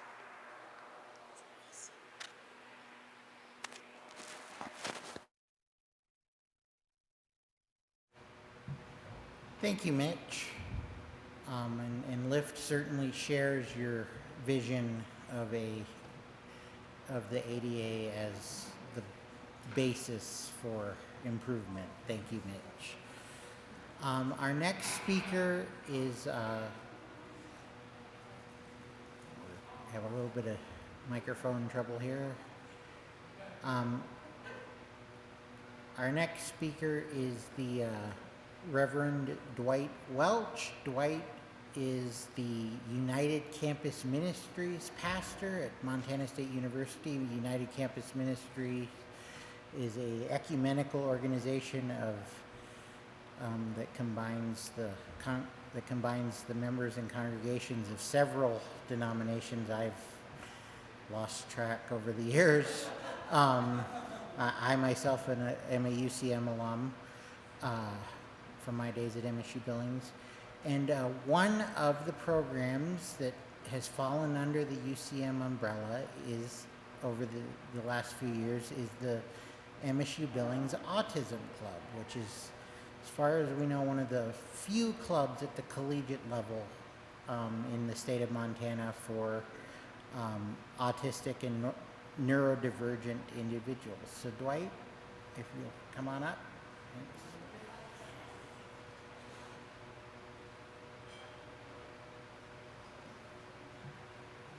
I was going to say that both Jed and Mitch have been UCM alum, and especially when I first arrived in Billings, they were some of my guides as I tried to figure out the campus at MSU Billings.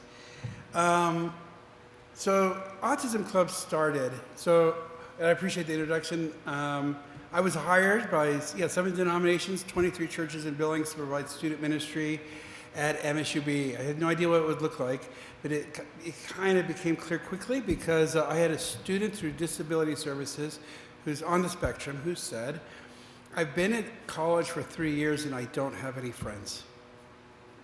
And that was the germ, or the genesis, essentially, for the Autism Club, Autism Club. And I didn't know what it was going to look like. I thought it would be support, a support organization, but a lot of the students do have professional, they have those outside supports. What they needed was social time, friends, pizza, movies, games, a place to be on a Friday night. So that's been the primary role that we've played. But we tried to do some educational things. So we did the thing with Michael McCurry, who was an autistic comedian who came to our campus.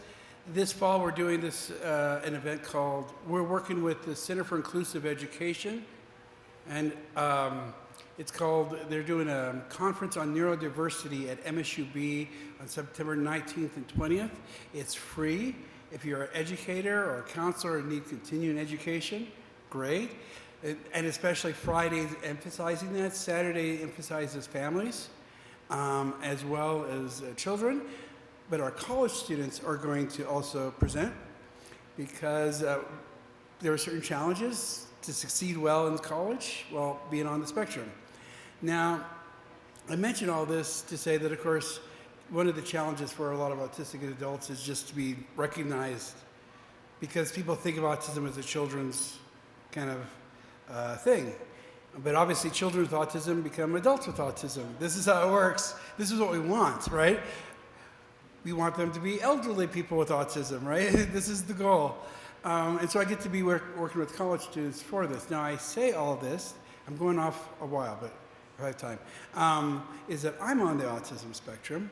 But, and so in some ways it was a wonderful way to kind of, for me to provide the kind of support I didn't have necessarily when I was in college in that same way. Now, I'll mention one other quick thing about that. So, you may have heard statements from our Secretary of Health and Human Services that indicate, Robert F. Kennedy, who indicates that he's puzzled why we have the autism numbers that we have.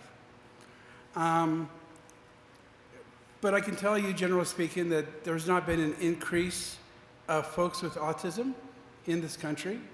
There's been an increase of folks who've been diagnosed. And that's a different thing. So in 1981, I was 9 years old and sent to the counselor's office. They're trying to figure out what's going on in school with me. I happened to have the diagnostic report. Everything screamed autism. But not in 1981, it's not going to get the diagnosis. It got the diagnosis of ADHD, which works. I also have ADHD. But the point is, it didn't capture everything. The DSM in '94 is when they created the Asperger's and autism. So as an adult, I was diagnosed with Asperger's. And the only reason I mention this is this. And this is for folks who are thinking about their children or themselves, if they've thought about diagnosis. I failed a lot in social interactions throughout my childhood and adult life. And I spent decades beating myself up. Why am I failing? Why am I not succeeding? Why can't I get this right? And the moment I got the diagnosis, it was like, freedom. Like, I don't have to beat myself up anymore. And there's people like me, and I can learn to anticipate what social situations work for me or don't work for me.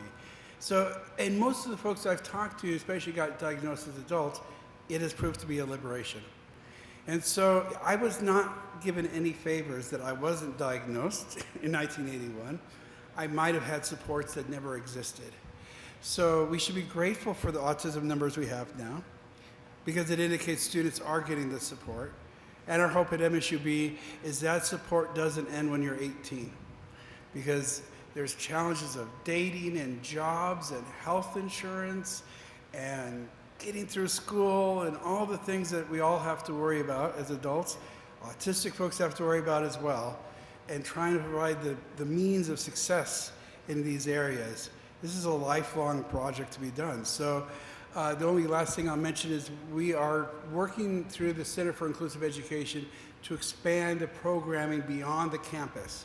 So right now I work with primarily autistic college students, but we are trying to develop programs that will help families and kids and other underserved populations, especially in Eastern Montana, to get their support. So look to our Facebook page, look to the MSUB Center for Inclusive Education. More programs are on the way, but if you're around, show up on September 19th. And thank you so much, Jed, for the invitation to be a part of this.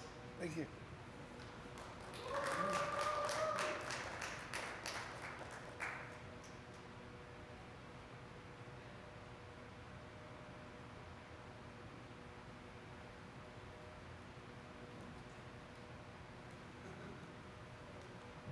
Thank you, Dwight and Mitch, for this segment of our celebration. We'll be back in a little while with two more community partners, the Amputee Education and Community Organization and Eagle Mount. Thank you.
All right, thank you, and welcome back to the television audience as well. This is the 35th anniversary ADA celebration from Living Independently for Today and Tomorrow. Our next speaker is Andrew Walker. Andrew, we met as he was a consumer of LIFTT, of our independent living program, and Andrew has started and is helping to run here in Billings an amputee community and wellness and education group. So, Andrew, if you can come on up.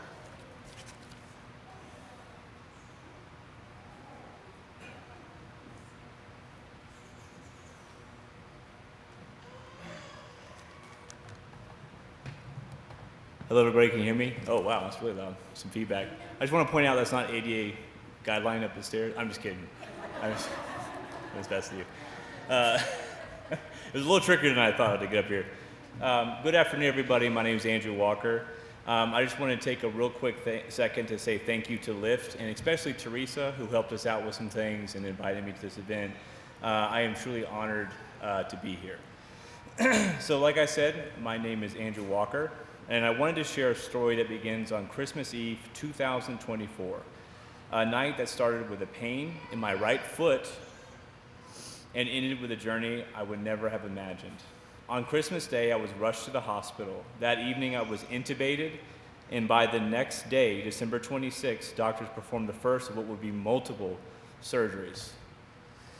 The infection was a group A strep, which was very pernicious and aggressive. Eventually, they had to perform an above-knee amputation to save my life. And at one point, my physicians gave me a 50% chance of survival.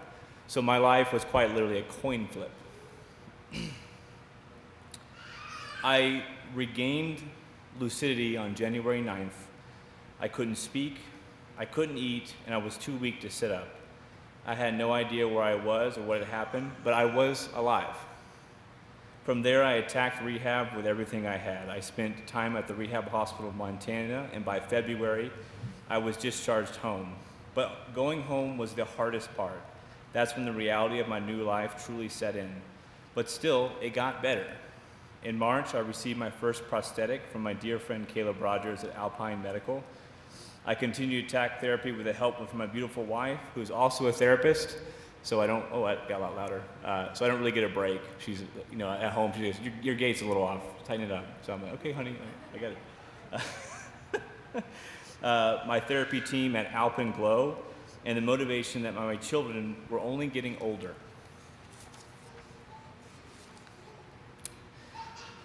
The strep A infection had turned my life upside down, but it made one mistake. It left me alive. I wrote that part, ChatGPT to the rest.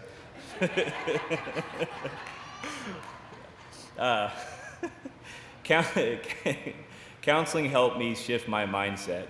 Focus on one good thing a day. Improve by just 1% every day. That simple idea changed everything. I was driven to walk again, to return to a normal life. Not just for me, but like what I mentioned before, I have 3 small kids, which you've seen probably walking around today, eating a lot of sugar, so they're hyped up. Being part of their lives was and still is my greatest motivation. I returned to work in April of this year, and just this past Friday, I received my first running blade. So that's pretty awesome. So look out when you're driving around Billings. That was a PSA. What I'm going to do is I'm going to ask everyone here, I'm going to ask you guys something.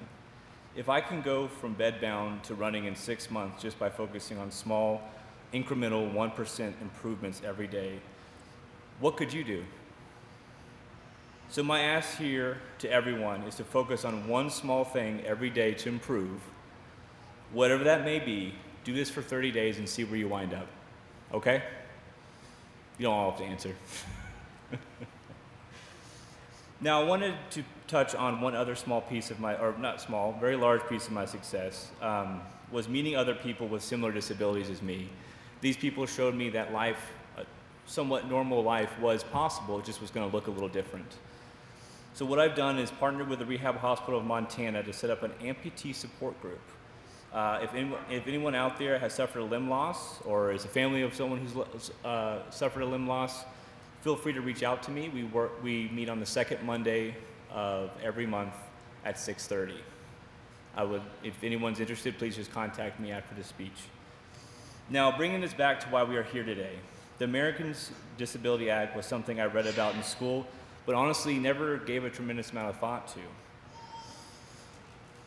What I've learned through my recent trauma is the ADA isn't just a law written on paper, it's a lifeline.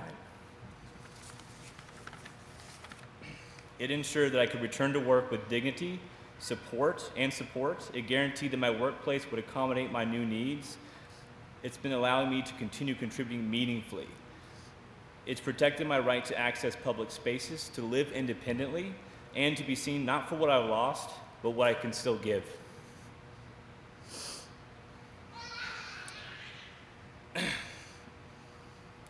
The ADA didn't just help me survive, it's helping me thrive. So today I want to say thank you to the lawmakers and advocates who make the ADA a reality. Thank you to the healthcare workers, therapists, counselors, and colleagues who supported me. And thank you to everyone who believes in a world where accessibility is a right, not a privilege. My journey continues, but because of the ADA, I know I am not walking it alone. Thank you very much for your time.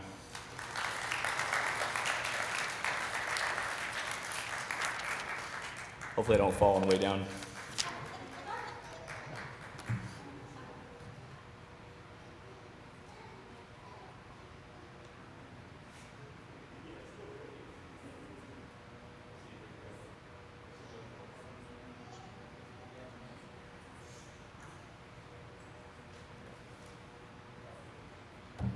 Thank you, Andrew. Our next speaker, earlier today, I believe I said in some remarks about the ADA and participating in civic, educational, and economic life of the community. Well, if you're going to participate in life in the community in Montana, that means recreation as well.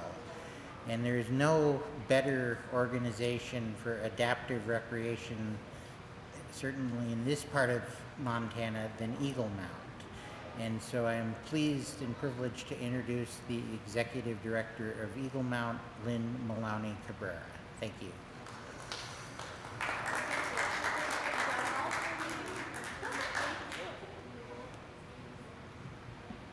Oh, this is such a pleasure to have this opportunity to visit with you and share with you the good news about Eagle Mount, honestly.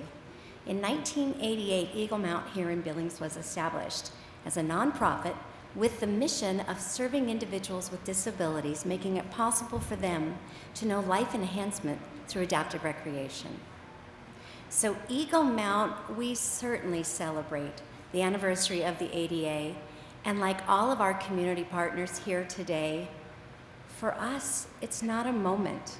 It's not a once-a-year nod. It's a year-round mission to provide those life-enhancing experiences. And we couldn't, frankly, do it without community partners like LIFTT and so many others here today. So let me tell you a little bit about the programs that Eagle Mount provides. It's year-round recreational opportunities. As you said, Jed, we live here in Montana, and so being out and about is a huge part of what makes life so enriching.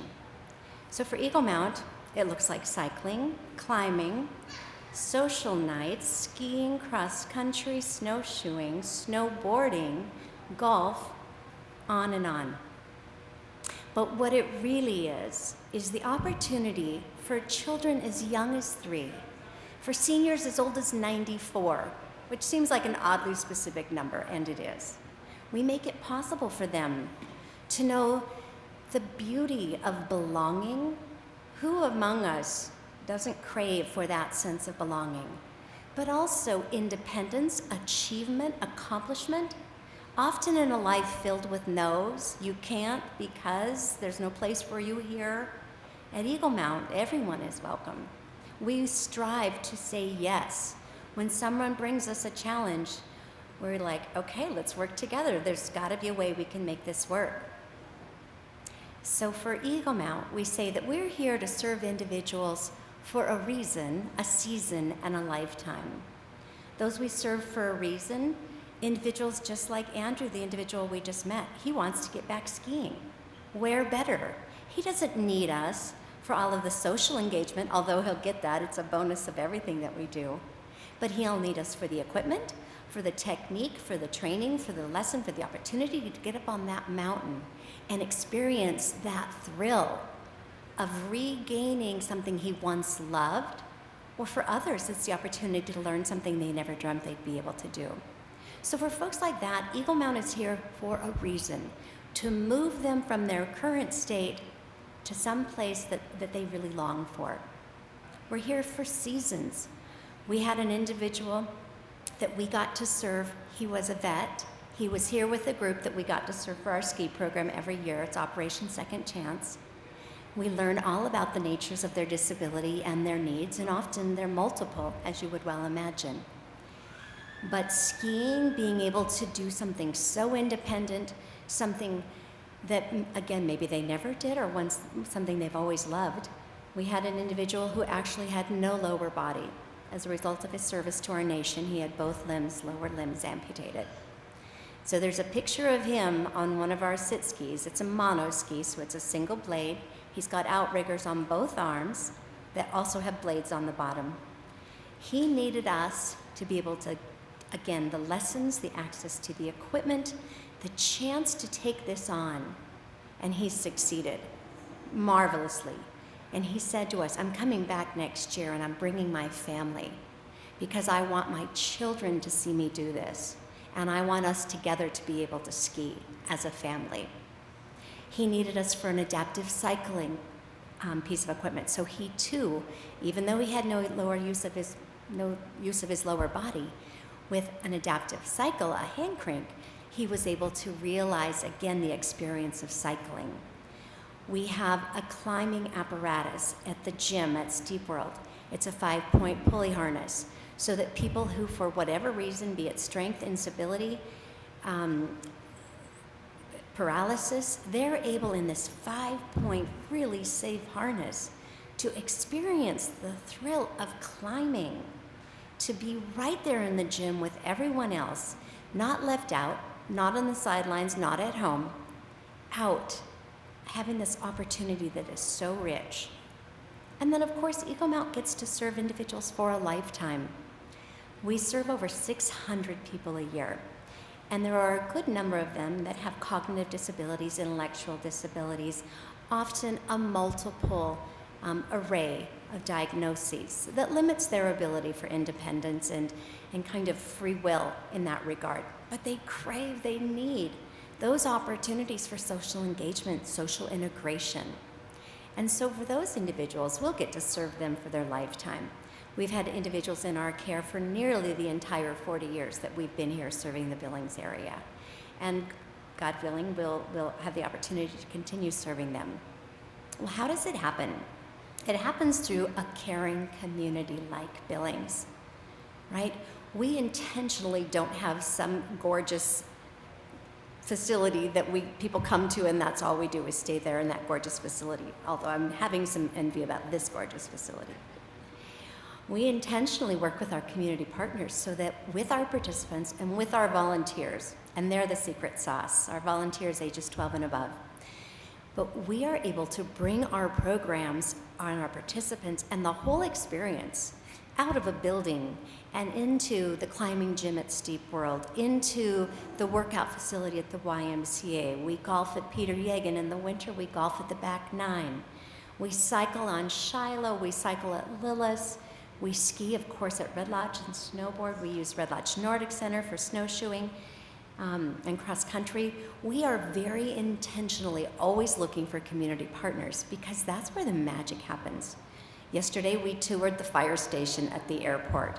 Huge hit, not only because we got to try on those 50-pound fireman helmets, we got to watch water being shot into the sky from these planes. Our campers are ages 3 into their 60s. Because are you ever too old to want that experience of adventures and fun and friends? I asked one of our little campers, Riley, I said, what do you like about camp? What do you like about Eagle Mount? And he's very, a man with few words. And he says, friends are here. I said, Riley, you just summed it all up. And I think that is Eagle Mount. Friends are here. You know, we have participants, their parents tell us they won't get out of the car, they won't get out of bed. And I think when they dig in, they're dug in pretty solidly, right? But then they say, well, we're going to camp today with Eagle Mount, and they're up.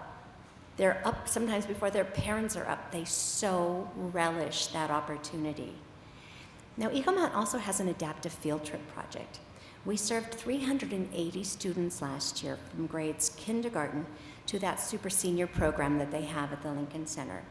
380 students, all from Title I schools. So many of them have a situation where their disability inherently has the potential to close doors for them.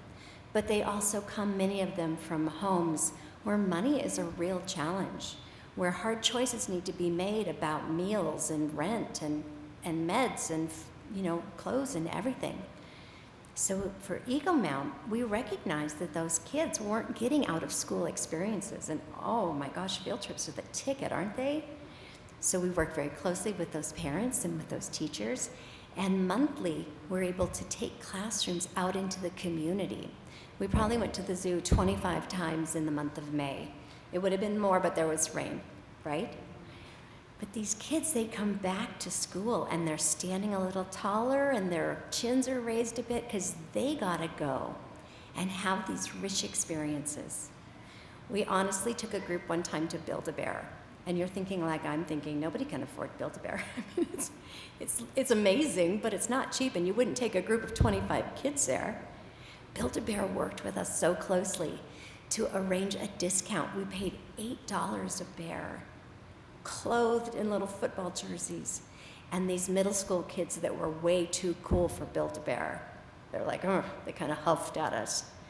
All of them came out of there with their Build-A-Bear box and the biggest smiles. And it remains one of my fondest memories. We are able to make simple things become so profound. And again, it's our community that supports us. It's the families who choose to leave their children in our care. And I guess this was kind of news to me recently. We had a panel of parents talk.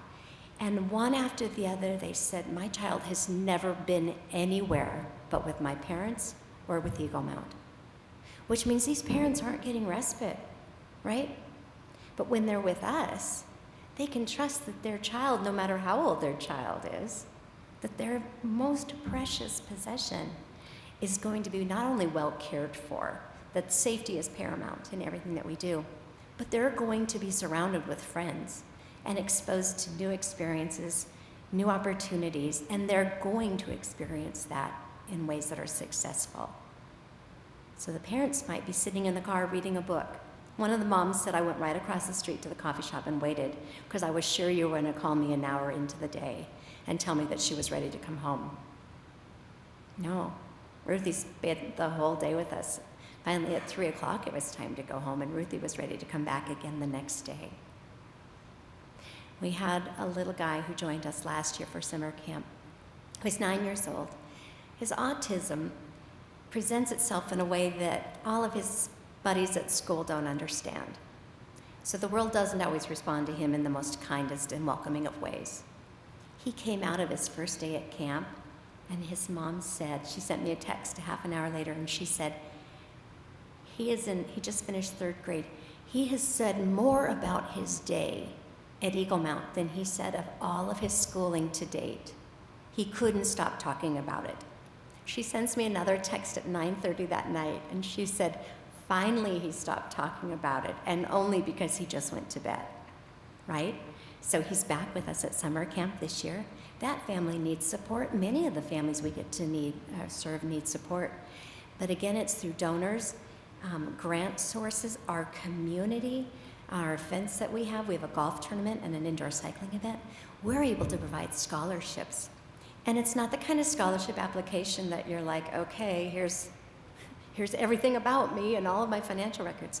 If a family expresses the need, we take them at their word because we know it can be hard to ask for help, and we do not want finances to be one more barrier between a person who can benefit from our services and things so simple, again, but so profound as cycling, climbing, social nights. We went to Jersey Mike's. We try to do community-facing things and create success in those community-facing things. So we went to Jersey Mike's one night, and we expressed to the store manager, Octavio, we said, that's going to take a little bit because it's really important that we don't order for our folks. We help our folks decide what they want, but then they get to order for themselves. And he's like, I got all night. And it took a long time, I kid you not. But it's so gratifying, something so simple, it's so gratifying. And it creates that sense of self, that sense of worth. We asked one couple, a mom and a son who were with us that night, we said, is your meal good? They said, we've never been here. We could never afford to come here. And so we just count ourselves so incredibly blessed that the ADA has created this openness in society and in our community to be inclusive, to understand the importance of inclusion. And we're so grateful that 40 years ago, a group of volunteers in Billings, Montana said, we need to provide this here now. So I thank you for your attention. I thank you for the opportunity to share all of this joy. I'll leave you with one special story. One of our campers last week, his mom came over to me and she was like positively like teary-eyed. And she said, I went to pick him up today and he said, I had a great day. And I went like you went. I went, that is so cool. We're so glad. We love having him at camp with us. She said, no, you don't understand. Because of his diagnosis, he is incapable of spontaneous speech. He only can say words that he's heard. But this was all him. Is that beautiful? And that we get to do that for over 600 people a year, every year. Isn't that beautiful? I know. Thank you. I love talking about this. So we do have a table out here. We did just open our fall programs. We also are very much open to visiting with groups who are like, I'm not really sure if my participant or my group of individuals would be really wanting to take part in it as a fall, like as a group program. But the 6 of us would be very interested. So we're looking at how do we do a better job of serving those that are homeschooled, right? We don't want them isolated. How do we do a better job of serving individuals like Andrew? He started a support group for amputees. I said, Andrew, we need to talk. He's like, we need to talk. We get to do that. We get to do that, and this community makes that possible, and I thank you.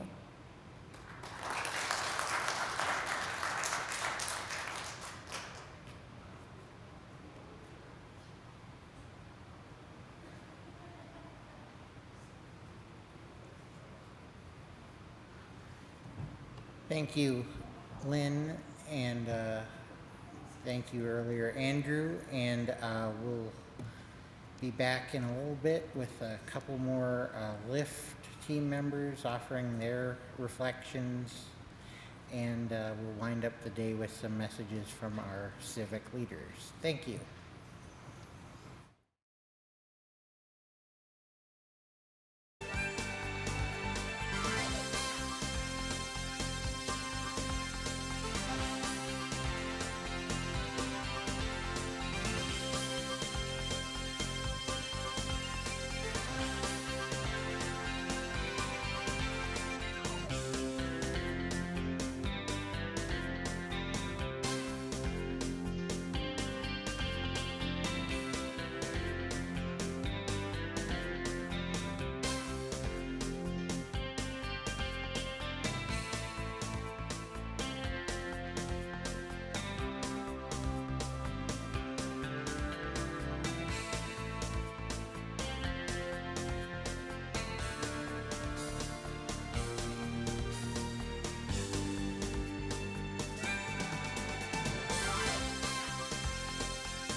Good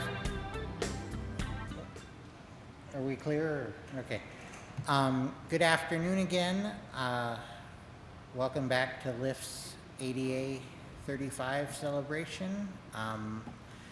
We're coming towards the end of the event here, so we've got just a few more speakers. We'll hear next from, once again, from our fearless regional manager from the Glendive office, Jen Hawkinson. So, Jen?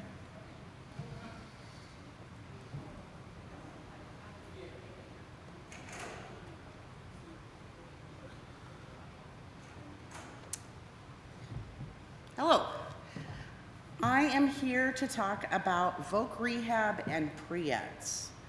Vocational rehabilitation is a service that is offered through the state, and they help people to find jobs, get those supports for employment, and we are actually contracted through voc rehab to provide those supports. So it might be like job shadowing, it could be helping with a resume, helping find a work site, trying to think of fill out job applications, learn interview skills. Any of those types of skills are the things that we teach people. We get sent it's kind of fun to watch because sometimes we'll get somebody in the LIFTT office and we're like, hold please, let me refer to you to voc rehab. And then voc rehab refers them back to us. So we have, voc rehab is the adult side, and then there's pre-eds, which is pre-employment education. And they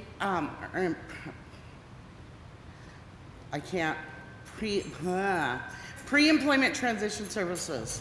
Ooh, okay, it's been a long, hot day. All right, so those are kids that are still in school. And so it can be all the way up through college. We can help those kids to have those supports.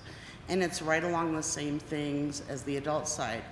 Both programs are under the voc rehab umbrella.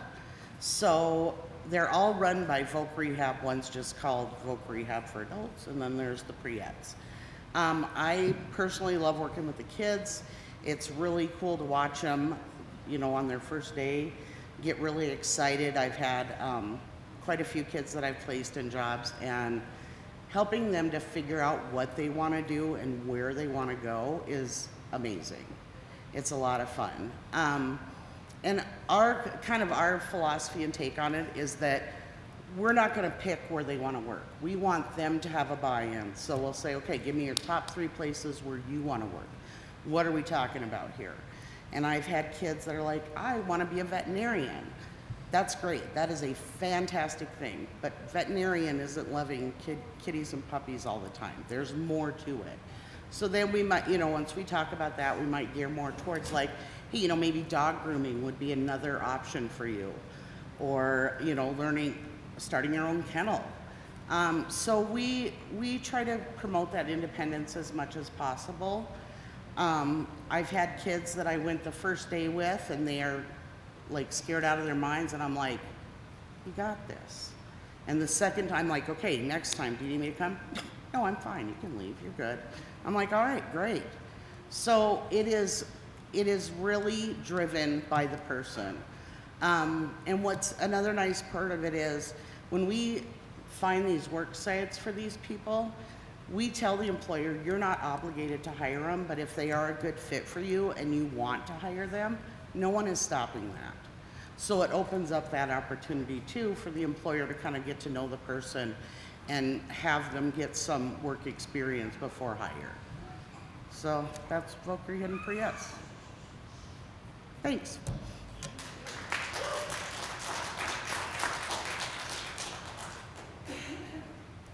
Thank you, Jen. Next, we have one of our independent living specialists from our office here in Billings. Teresa Sand is going to offer a few remarks.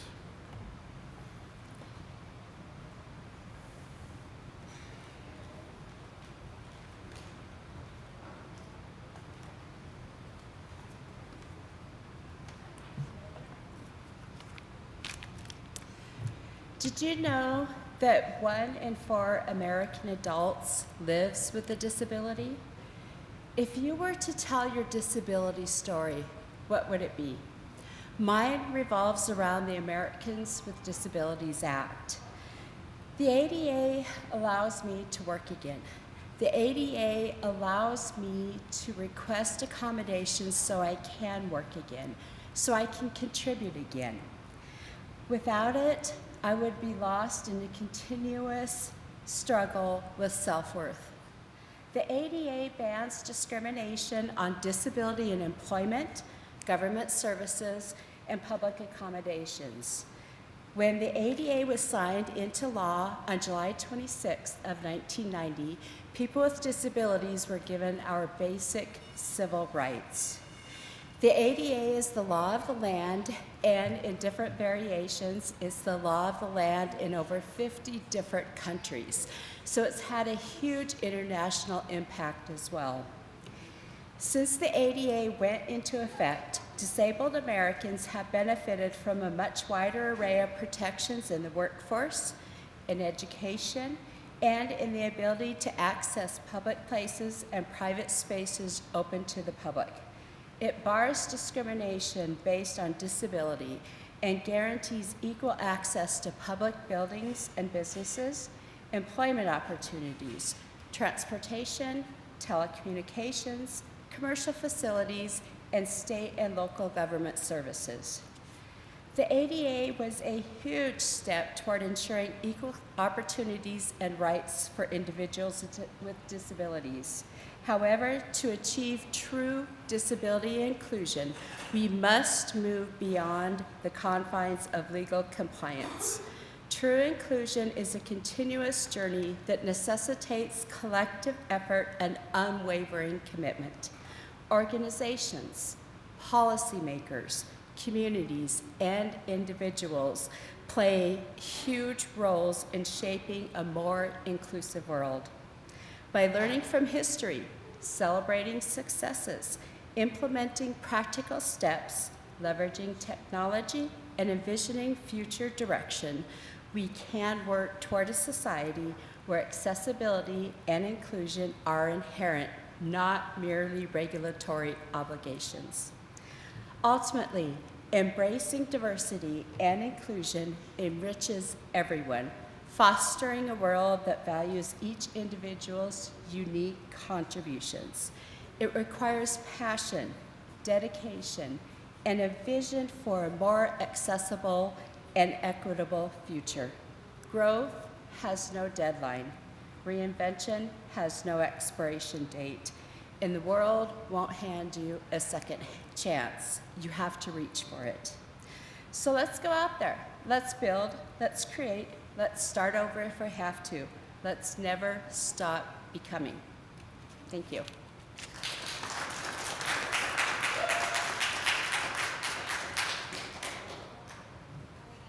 Thank you, Teresa.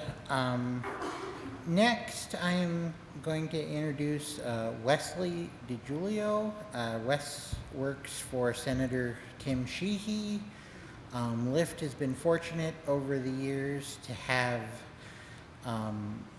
pretty good relationship with our Montana and now Eastern Montana congressional delegation on a bipartisan basis. Again, disability is a bipartisan issue. The Americans with Disabilities Act couldn't have passed without both Ted Kennedy and Orrin Hatch, for instance. So again, this is not a partisan issue, and we welcome Senator Sheehy and his team to service of the state of Montana, and we welcome Wes here today. Thank you.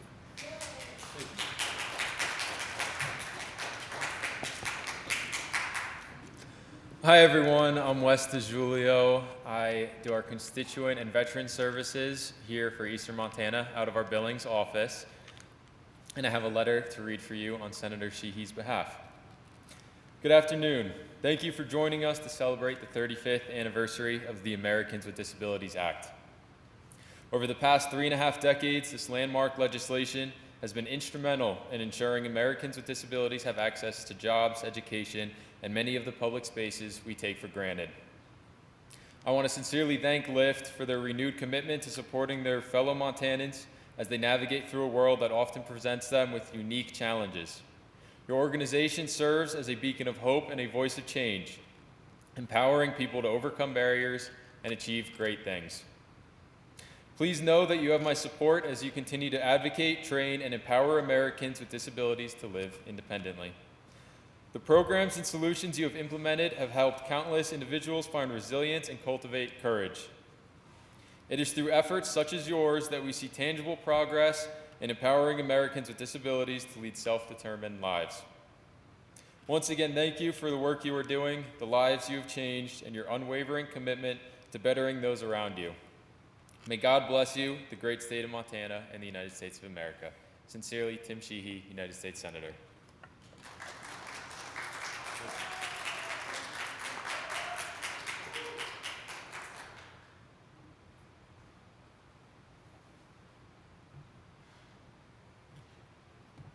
All right, thank you, Wes, and thanks to Senator Sheehy. Again, he's relatively new in office, but again, we look forward to deepening our relationship with him and his team.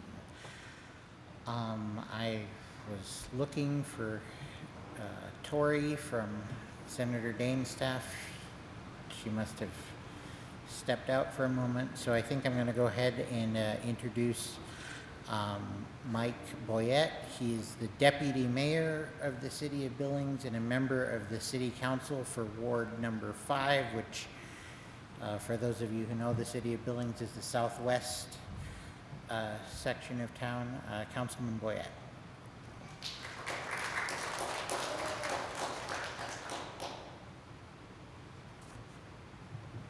Thank you. Some of you may have heard this story, but before I read my statement, one day I'm just dumb, fat, and happy standing there, and I'm down like a rock. I had slipped on the ice at my neighbor's house. The sky was white. I didn't know where I was at.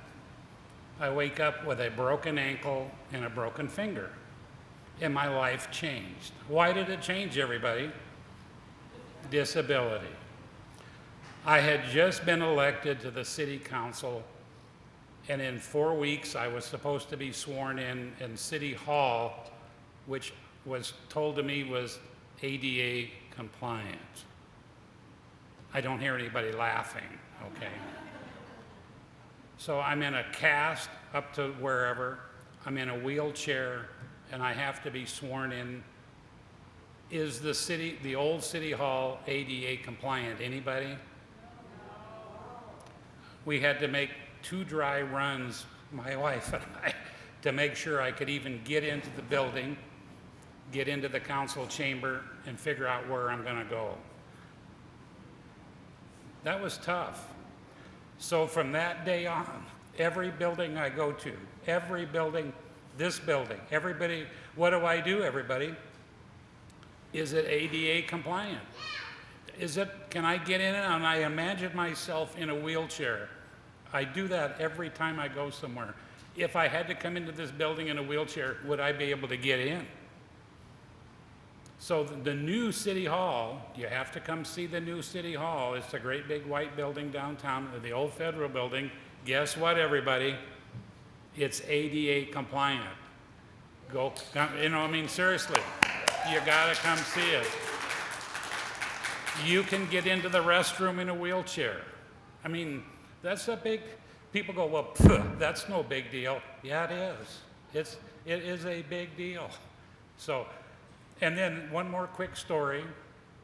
2 weeks ago, a lady calls me and says, you don't remember me. And I go, probably not. She says, I was the one in tears 2 years ago because I couldn't get out of my driveway onto the street because the corner of the street corners didn't have the AD accessibility, but you'd promised me you'd put it on the list. She said, guess what they're doing this week at my neighborhood? They're putting in those ramps. So she was so happy. It was like a kid with a new toy. This older woman was excited because she could now get out of her neighborhood. I mean, it was what a feeling. You know, it was incredible. So there are some good stories. So let me read you what they told me to read, but I wanted to tell you how I felt. To me, it's very important that we continue this. So thank you for joining us today as we mark the important occasion, the 35th anniversary of Americans with Disability Act. 35 years ago, on July 26, as you know, 1990, our country took an historic step towards ADA was signed into law. It was a turning point, a promise of that equality is not a privilege but a right. A comment that all people, regardless of ability, deserve full participation in the life of our nation. And from spoken for me, that's a big deal. The ADA was built on simple but powerful principle that disability is a natural part of human experience. And almost everyone you're going to find out will have a disability sometime during their life. And that everyone should have the opportunity to live with dignity, pursue their dreams, and contribute to their community. Thanks to the tireless efforts of advocates, legislatures, and everyday citizens, ADA has transformed our society. Sidewalks now have curb cuts, and we're doing that across the city. It's a slow process. We are doing it. Half the time we can't get people, we can't find contractors to do the work, but we're trying, and 2 weeks ago this lady got hers. Workplaces are more inclusive. Technologies have evolved to break down barriers. And perhaps the most important attitude, the attitudes have changed slowly but steadily. The attitude that we do need to help people. 50 years ago, 100 years ago, it was your problem. Now we see it as our problem. Let us be honest, as we celebrate the progress of the last 35 years, we must recognize that the work is far from finished. People with disabilities still face discrimination, unemployment, barriers to education and healthcare, and challenges to participate in public life. Too often, accessibilities are treated as an afterthought versus a right. Today, as we look back, we also look forward. Let this anniversary renew our resolve to uphold the promise of ADA, not just in principle, but in practice. Let's listen to people with disabilities. That's the biggest thing. A lot of us in the city, we need to listen. We don't have to answer anything, but I promise we will listen. Let's empower their leadership. Let's push for equality and access, not today, but not yesterday, but someday and today.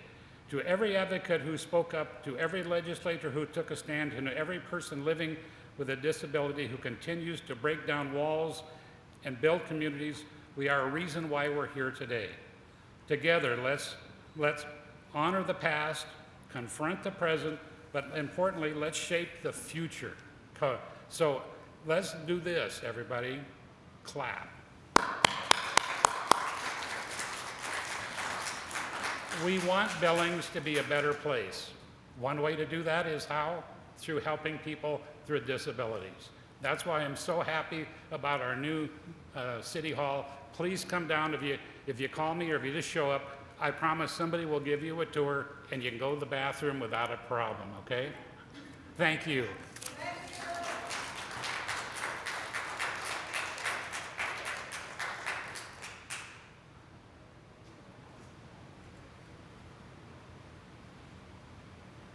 Thank you, Councilmember Boyette.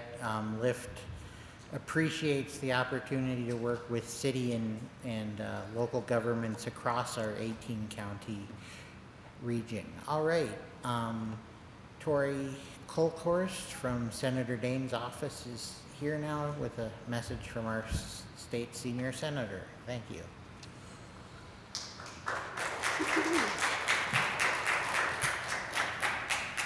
Good afternoon, everyone. My name is Tori Colkhorst. I represent Senator Daines throughout South Central Montana, and really is an honor to join you all here today. My 3-year-old son, he uses orthotic braces and a walker to get around, and so this issue is near and dear to my heart, and just ensuring that everyone has equal accessibility opportunities. That's something that's important, so an honor to join you. But with that said, I have a message to share. Dear friends, thank you for the opportunity to share a few words with you all as we celebrate the 35th anniversary of the Americans with Disabilities Act. The ADA is a landmark civil rights law in our nation's history that affirms everyone is created equal in the image of God, regardless of their abilities. I want to say a special thanks to everyone at Living Independently for today and tomorrow for sponsoring today's event in celebration and promotion of this historic legislation. Today, as we celebrate the ADA, may we also be reminded that people with different abilities have not always had the access and resources they deserve to live full, independent lives. Discrimination, limited employment opportunities, barriers to education, and physical obstacles have long held Americans back from reaching their full potential. Despite the setbacks that each person living with a disability has faced, they have shown the world their resilience and potential, which knows no bounds. This is why the passage of the ADA is invaluable in our pursuit of a more perfect nation. While this legislation will go down in history as a transformative civil rights law, there is still much work to be done. May we take it upon ourselves to celebrate people of all abilities and remember that there is dignity and value in every human life. As President George H.W. Bush said as he signed this historic act into law on that July day in 1990, let the shameful wall of exclusion finally come tumbling down. It is an honor to serve as your United States Senator, and if I can ever be of assistance, please do not hesitate to reach out. May God bless you all. Sincerely, Steve Daines, United States Senator.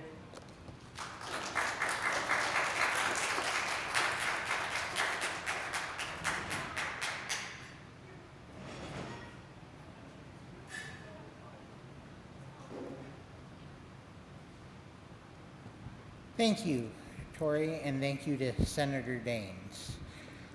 All right, we have reached the end of our ADA celebration here today. We're packing up outside, and one of the last orders of business is to draw for the winners of our various raffles. So I'm going to ask Alyssa Everett, our finance director, to come up here, and she and I will reach into the basket. First one's the garden raffle. The first one is for the garden raffle, and here we go. All right, the winner is Shirley Williamson, and Shirley left her phone number with us, so we'll give her a call later and make sure she gets her prize. The next is for the fitness raffle basket. And here we go.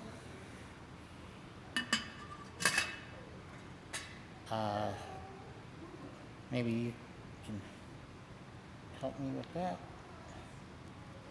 Okay. Melanie Longjaw. Melanie Longjohn. Longjaw, excuse me. All right. And this last one is for the mirror. The last one is for the mirror from our Uplift thrift store. Hope folks will take some time in the coming days and weeks to visit Uplift Thrift, which is at our former office location of 1201 Grand Avenue. And the winner is our LIFTT's very own peer program coordinator, Tanya Thomas.